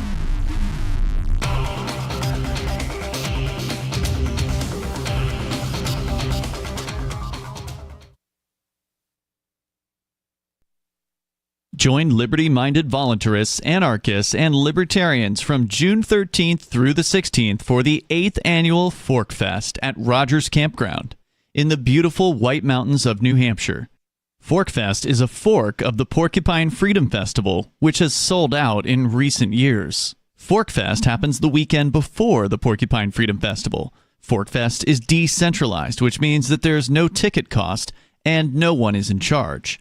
All you have to do to join the fun is reserve your camping site, RV site, or motel room with Rogers Campground for June 13th through the 16th. You can find out more at the unofficial website, forkfest.party. You can also connect with other attendees on the Forkfest Telegram and Matrix chat rooms, as well as the Forkfest forum. You can find links to those at forkfest.party. We hope to see you there June 13th through the 16th. forkfest.party. From Feature Story News in Washington, I'm Caroline Malone. The United Nations Secretary-General Antonio Guterres has told the Security Council that the world must not look away from the humanitarian catastrophe in Gaza. The Council is hosting a high-level meeting on the Middle East crisis, with several foreign ministers attending. Wednesday's meeting took place on the same day as the UN commemorates the International Day of Solidarity with the Palestinian people. Jody Jacobs reports from the UN headquarters in New York. This is the first open meeting on the Middle East crisis since the 15-member body passed a resolution in mid-November that allowed for the current humanitarian ceasefire, however fragile. The meeting is being chaired by the Foreign Minister of China, Wang Yi, who has told the Council that the only way out of the crisis and conflict is through a two-state solution. In addressing the Council, Antonio Guterres said more than two-thirds of those killed in Gaza so far have been children and women. He says while the current humanitarian ceasefire is welcomed and has allowed for the UN to get much-needed aid into Gaza, it's not sustainable, and a permanent and lasting solution should be a priority. Jody Jacobs, New York. US President Joe Biden insists he's delivering on his promises for Americans across the country as he touted his green credentials on a visit to the largest wind tower manufacturer in the world. The trip to Colorado was postponed for weeks amid the spiraling conflict in the Middle East, but it's meant to highlight the administration's renewable energy investments. Benji Hire reports. Whilst originally scheduled for last month, this outing is still timely. It comes as new Treasury analysis shows the impact of the White House's Inflation Reduction Act, with millions of dollars heading to counties with below-average wages that need this investment most.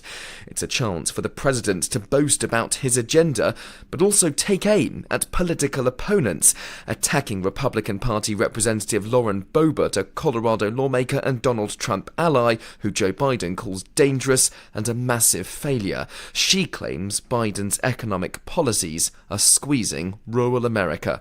Benji Hire, Washington. Rosalynn Carter, the wife of former US President Jimmy Carter, has been laid to rest in her hometown in the state of Georgia. She's remembered as a loving wife, a groundbreaking First Lady, and a fierce advocate for mental health reform. She was honoured at a memorial service, as Tony Waterman reports.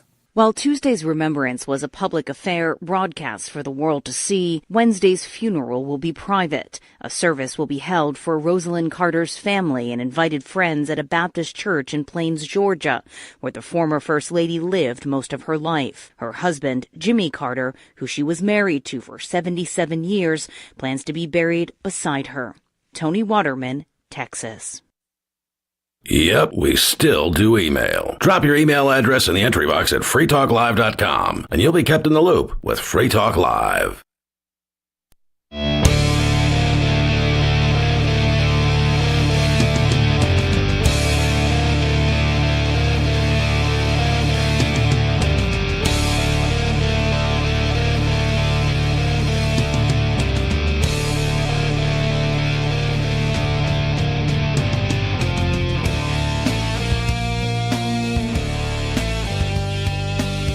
Free Talk Live.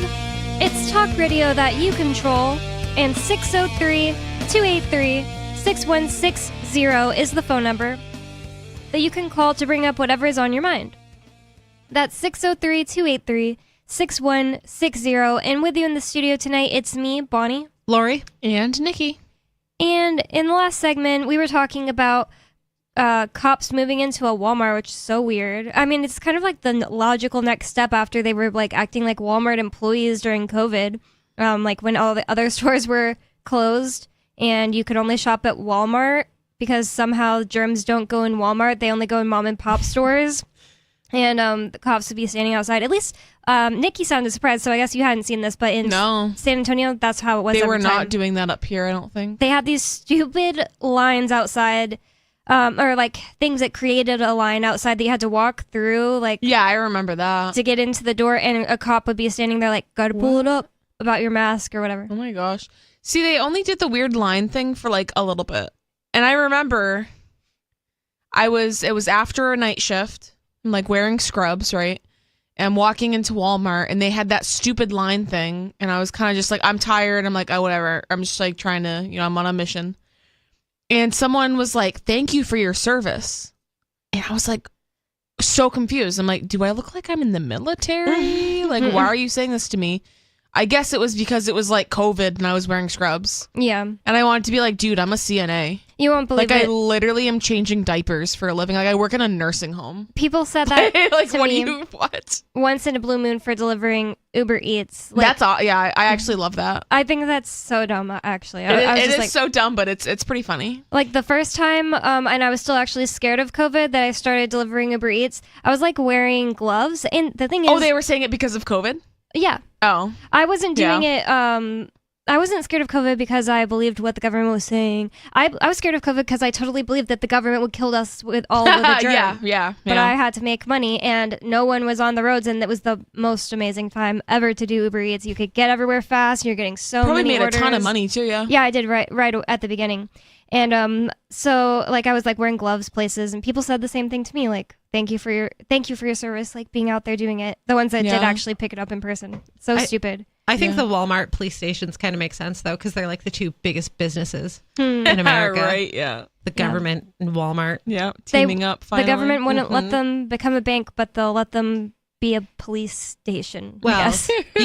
they can be like their underlings. They can't have any control of the money because they got a monopoly on that. Yeah. But they can, open FEMA camps and have police. Yeah, right. I hate those conspiracy theories. It's really scary. Like I just hate them because it seems logical. I mean, it seems plausible and scary that there's like Walmarts that have underground tunnels to each other, or that they're set up in a way to become a FEMA camp in the future. I didn't hear about that. I've recently just been really feeling like I want to get out of the United States because like I think that here is going to be where they do something really bad, and like there's going to be a Trump wall, but it's going to be to keep you in. I don't like it, but I don't know. But speaking of the United States, I wanted to bring up this story from Greenwich, Connecticut. There is a hilarious fight going on. Ian actually gave me this show prep, and we were just laughing so much about this story when he read it to me. This is from, it's, I guess, syndicated, but it says it's from the Wall Street Journal, but I'm reading it off livemint.com, and you don't have to use you don't have to get past a paywall that way. It says, leaf blower fight royals Greenwich, Connecticut, home to the world's most perfect lawns, which is like weird. I already hate them. Yeah. Pretentious. Sounds so much like Pleasantville, just like creepily nicely upkept. Like the place where Ian, I almost said lives, the place where Ian's in jail, I keep telling him like there's something creepy about that town. Like one thing that I always say when I'm trying to explain it to him is like, everyone's lawn is really pristine and nice. Yeah. Everyone, like, I bet they're all cops that... I just, like, don't want to be around people like that. You know what I mean? Like, if you care that much about your lawn... And not to, like, discriminate against anybody, but it's, like, we are two different classes of people. You know what I mean? I'm like, we're not... A whole town of it the same. is what's weird. Like, we have... it's like, it's not real. Like, these people aren't real. These are drones or something. Or, and it's weird that's, like... That I bet if you had a weed, they'd be looking down on you type of person. I just can't imagine. imagine That's what's weird. Like giving so much mental real estate to keeping your lawn perfect. And money. There's so much more important things. Money and resources. See why it relaxes some people though. Like our neighbors behind us, they have a really nice lawn and then put out the different flowers throughout the seasons and like have a nice wreath and just a nice yard, power washing stuff. And he's just like an older guy. It's probably keeping him, around, to have a thing to focus on and a job to do and healthy and stuff like that. He's always out there, lifting stuff. It's just that it would never appeal to me. And the thing I don't like about it is the people who are like pretentious about it, like they're going to judge you. Mm-hmm. And this is even weirder because it's a whole town of people like that. Like, how do they all end up in the same place? I can confirm. Yeah. Greenwich. Yes. Really? Yes. I don't think I've ever been there. I've only been to Connecticut to You're not missing much. The airport and back. Well, this says, Greenwich, Connecticut, home to some of America's most perfect lawns, finally blow off noisy leaf blowers. Some who live there are pleading for peace. The roar, roar, roar is inescapable, longtime resident Monica Prihoda said at a recent town meeting, imitating a motor with her voice. Even the storm windows do not protect me. Please, she implored local officials, I beg you. And it's just like, how can it be this big of a problem? Imagine being so insufferable that you don't want your neighbors to have the right to use a leaf blower. Just turn on some music. Yeah. Just get over yourself. I have been like developing this Grow opinion for a while. I lived with this roommate I really didn't like for a while, and her schedule was she was an EMT and she like worked a lot, and then I had to go to sleep early and wake up early to go work at the hotel I worked at. And so our schedules were very different. So the only time she ever hung out with her friends and was like noisy in the living room and stuff was I was trying to sleep.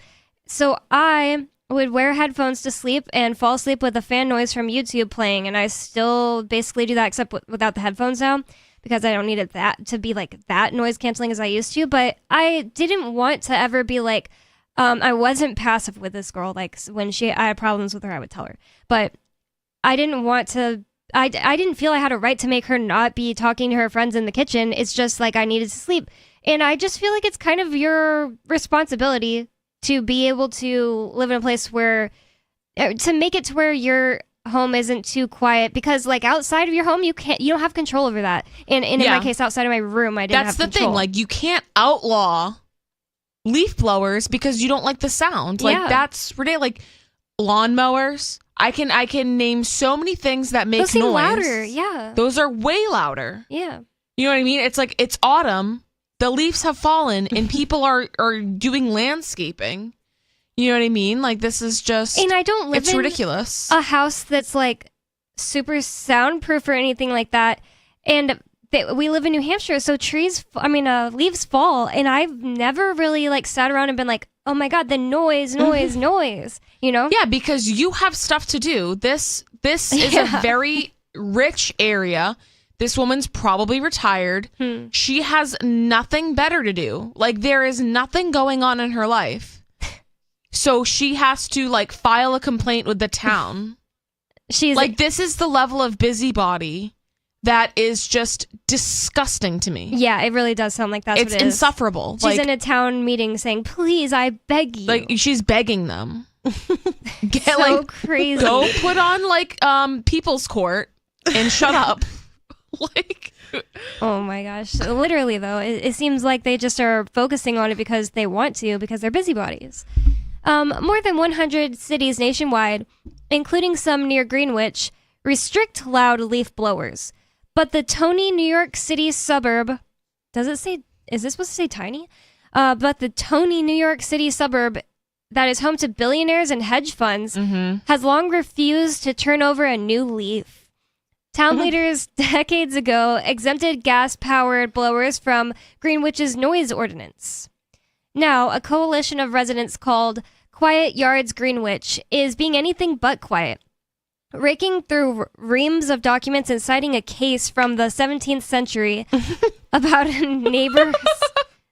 neighbor's pigsty. Oh, man. They are pushing for a seasonal limit on gas-powered leaf blowers and urging the use of electric ones instead. Like, imagine living here. I wish I lived there. I would get a skateboard and a leaf blower and blow myself up and down the street all day long. Oh my God. Does that work? I would get literally really? every two-stroke engine I could find.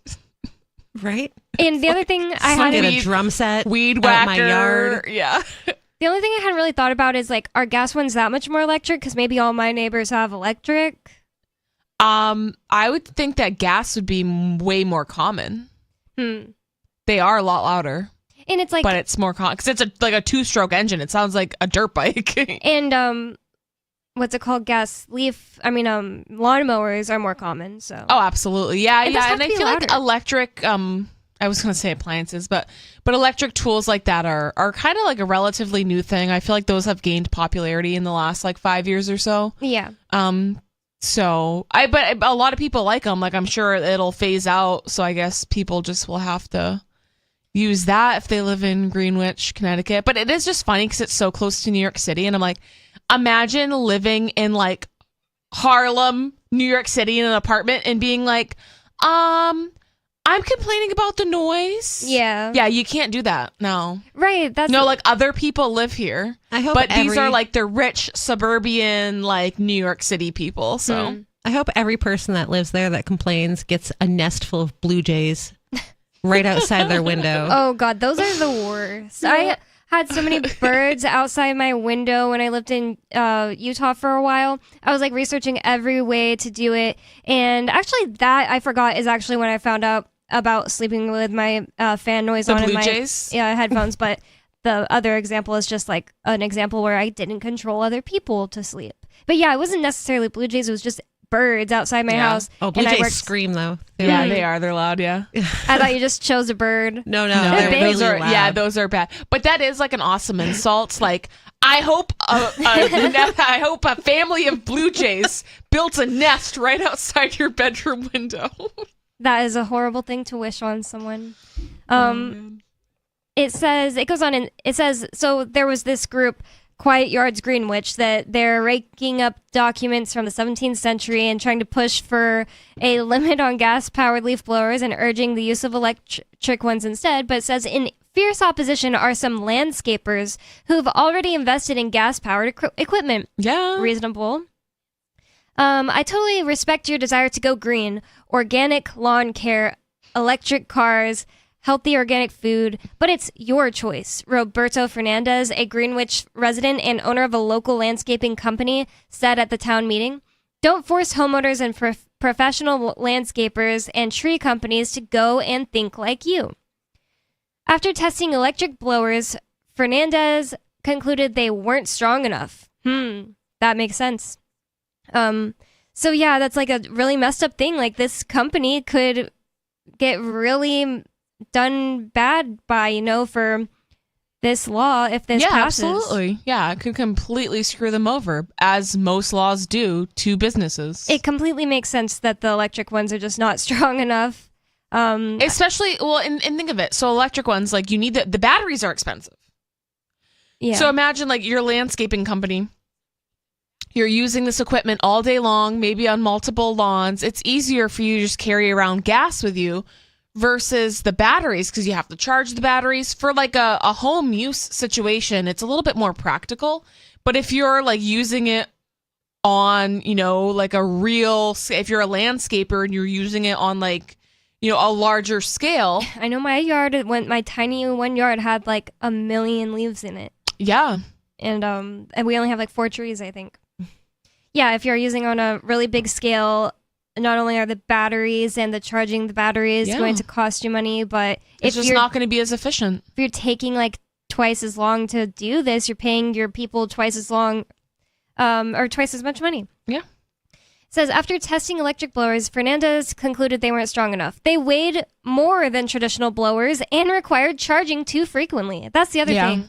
Like I know that mowers, they'll have like a 30-minute span and then they die. Imagine mowing some rich person's like 3-acre lawn with that. That's an exaggeration. I'm sure they don't have 3-acre lawns, but still, like imagine like a giant lawn. It's impossible. It would not work. Yep, wouldn't work. Have to be charged every 30 minutes or have it's that ridiculous. many replacement batteries. Yeah, no, it's ridiculous. But it's too loud for Martha on the road.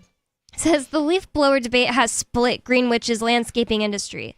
Jeff Cordulac, who owns a local landscaping company, said he saves money on gasoline by using electric blowers. Oh, shut up, Jeff.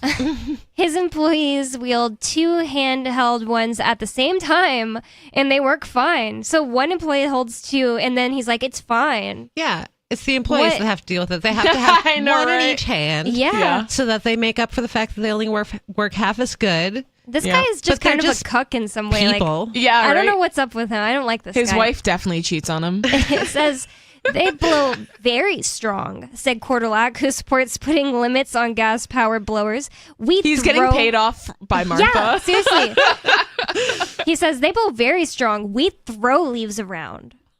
What the heck? This is a ridiculous story. Says the Quiet Yards Greenwich is asking the town to ban gas-powered leaf blowers on residential properties from May 1st to September 30th. Landscapers use them during spring and summer months to clean grass clippings from sidewalks, patios, and long driveways found on these large properties. So they don't care about the noise in the fall. Yeah. Because it benefits them. Because they need it. But when it's not benefiting them, then they care. It's just so weird, that why would you say, like, this is such a problem, we just need to outlaw it during the less common months? Because their heads are so far up their butts that they think they matter more than everybody else. How can they hear the lawnmowers or the leaf blowers? It says, locals said some residents even use them to dry their cars. I almost thought that said cats. Current rules. I thought you said drive their cars, and I was like, whoa. Like it's way bigger than a skateboard. Oh my gosh. So locals said some residents even use them to dry their cars. And that's kind of ridiculous. It sounds like completely perfectionist to me, not that they shouldn't be allowed to do it. Current rules allow them to be used year-round during certain hours. Greenwich's representative town meeting, the town's 230-member legislative body, is expected to vote on the proposal in December. The top elected official, First Selectman Fred Camillo, backs the effort. The uprising against blaring blowers is years in the making. My God. Wealthy community's anti-leaf blower movement started in the 1990s with the formation of a group called Project Quiet Yards. They lobbied Greenwich officials to limit the use of the noisy lawn tools. Those efforts failed. Instead, the town gave gas-powered leaf blowers an exemption to the local noise ordinance, establishing the hours the tools could be used. And it's like, I don't know, if I believed in like government at all, I would be able to understand more like no using leaf blowers at midnight. But I just can't wrap my head around why you care about the noise. Because they're yuppies. That's what it is. It's just that they're busybodies and they're bad people. They're just being bad people. They just want to control others. They're controlling. Do you like know people that live there? I know the kind of person that lives there. These people, like, seriously, like, look up some real estate in Greenwich, Connecticut. Like, they are it's a very, very wealthy area. It's like suburb of New York City. Like, it's where you live if you work in New York City and you make a ton of money and you're better than everybody else that lives in New York City. So you live in Greenwich, Connecticut, like right over. Okay. And, right over the border. And then you can look at all of like the poor trash people from your manicured lawn in the quiet. Wow. Well, without any leaf blowers. They better not drive through your neighborhood though. Yeah. It definitely sounds like that. Yeah, with their noisy car. Yeah, they're just like cop collars. They're just yuppies. Like that's the way that I would describe them. They're yuppies. They're rich people, busybodies. I'm not a fan of that type of human being because they're generally like not nice, good people. Nice, good people don't do this. The neighborhood that Stu's mom lives in Utah, you can't have you can have a camper trailer or whatever, but it can't be older than a certain year. Whoa. It can't be in your yard if it's older than a certain year. Whoa, that's crazy. Yeah, they're like, nah, that's not up to par. No, it doesn't look good. That's crazy. Yeah. Really old ones could be cute. Well, either way, I don't care how cute someone else's yard is. That's so stupid. Yeah, but that's the thing. Like, they're worried about like their resale values. Like, it's an eyesore. Like, they just don't. And for me, like, if this was like an HOA situation, I'm like, I get it. You know what I mean? Like, you agreed to it. Yeah, like you agreed to it. Like you knew somebody was gonna try to control your life. But it's like to do this to the whole town. Yeah, like that's kind of crazy. And like all the businesses that are just trying to work there. It just doesn't make any sense. Life is an Instagram. Yeah, like it's just really, really strange to me. I want like manicured aesthetic. Yeah. It's just unfortunate. It's like if you have this much extra time and you're this rich, they should be like, I don't know, like doing some like community service or like do something to better the world instead of just like making it worse. They're it's just sitting so around, insufferable. Painting. They'd be doing better than trying to control their neighbors. Get into watercolors. You know what I mean? Like like start doing yoga. Like get a hobby. Read. Well, they're going to say they can't sit around painting and doing yoga because the noise is so bad in their house they can't think. And it's just like, I don't believe that. I just can't find myself believing that. First of all, these huge yards they're talking about in the article. Yeah. You live pretty far away from your neighbors then, don't you? Yeah, I mean, like where we live here, it's like pretty densely populated. Right. Like we're like right next to our neighbors, and like Bonnie was saying, like I've never been I've heard it. You know, when people mow their lawn, you know, you hear it. Oh, you know, it was but way I've worse? never been like, you know, personally victimized by it. You know, it woke Coconut and I up at 7 a.m. and it was so annoying because I couldn't explain to him what it was once I figured out what it was. The day that they came to suck up all the leaves, in Keene, they have you brush your leaves to the edge of the roads if you want to use the service, and I do. And then they just come and suck the leaves up from the side of the road. And they're always way later than they tell you they're going to be. But so the day that they came and did it, I wasn't expecting it because it had been like 2 weeks since the day they said they were going to come do it. And Coconut and I woke up to this kind of crazy noise. It was like, you know, when it snows, or the blower or the plows come, and they are literally like scraping the ground with these giant trucks. They were using those to move the leaves and then suck them up, and I was like, what the hell is that? I didn't want to get out of bed. It was so loud. I was like, this sounds like it can't be anything good. What could this be? Like, you're like, are we being raided again? Yeah, seriously, I didn't know what the heck this was. And I pulled up my cameras and I saw that thing out there doing that. But then I couldn't explain it to Coconut. I couldn't be like, Coconut, I figured out what it is. And it just sounds like a monster to him. So that was annoying. But that was the city doing it. Yeah. So I can be annoyed. And it was at 7 a.m. Like, what? Why did it have to be then? Well, it says that back in the 1990s, the group Project Quiet Yards formed, and they lobbied Greenwich officials to limit the use of the noisy lawn tools.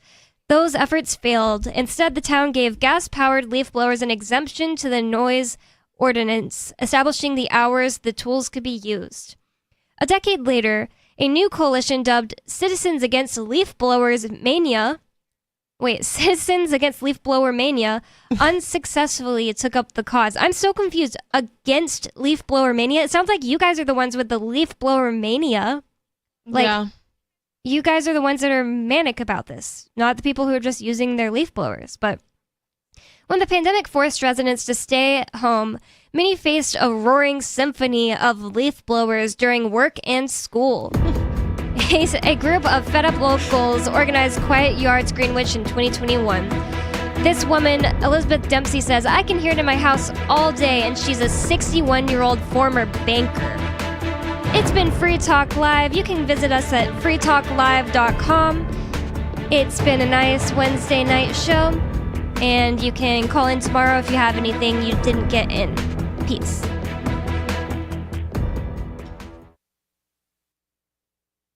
We have some good news. The indictments against Ross Ulbricht in the District of Maryland were dismissed with prejudice, meaning they can never be refiled. This is especially good because those indictments contain the only charge ever made that Ross engaged in murder for hire. This was a serious allegation that Ross Ulbricht denies. It was never prosecuted or ruled on by a jury, but was trumpeted by the federal government and the media as if it were proven fact. The Maryland court held these indictments for almost 5 years, poisoning Ross's case and leaving him under a cloud of unproven allegations. As explained in Ross's appeal to the Supreme Court, the fact that the judge used these allegations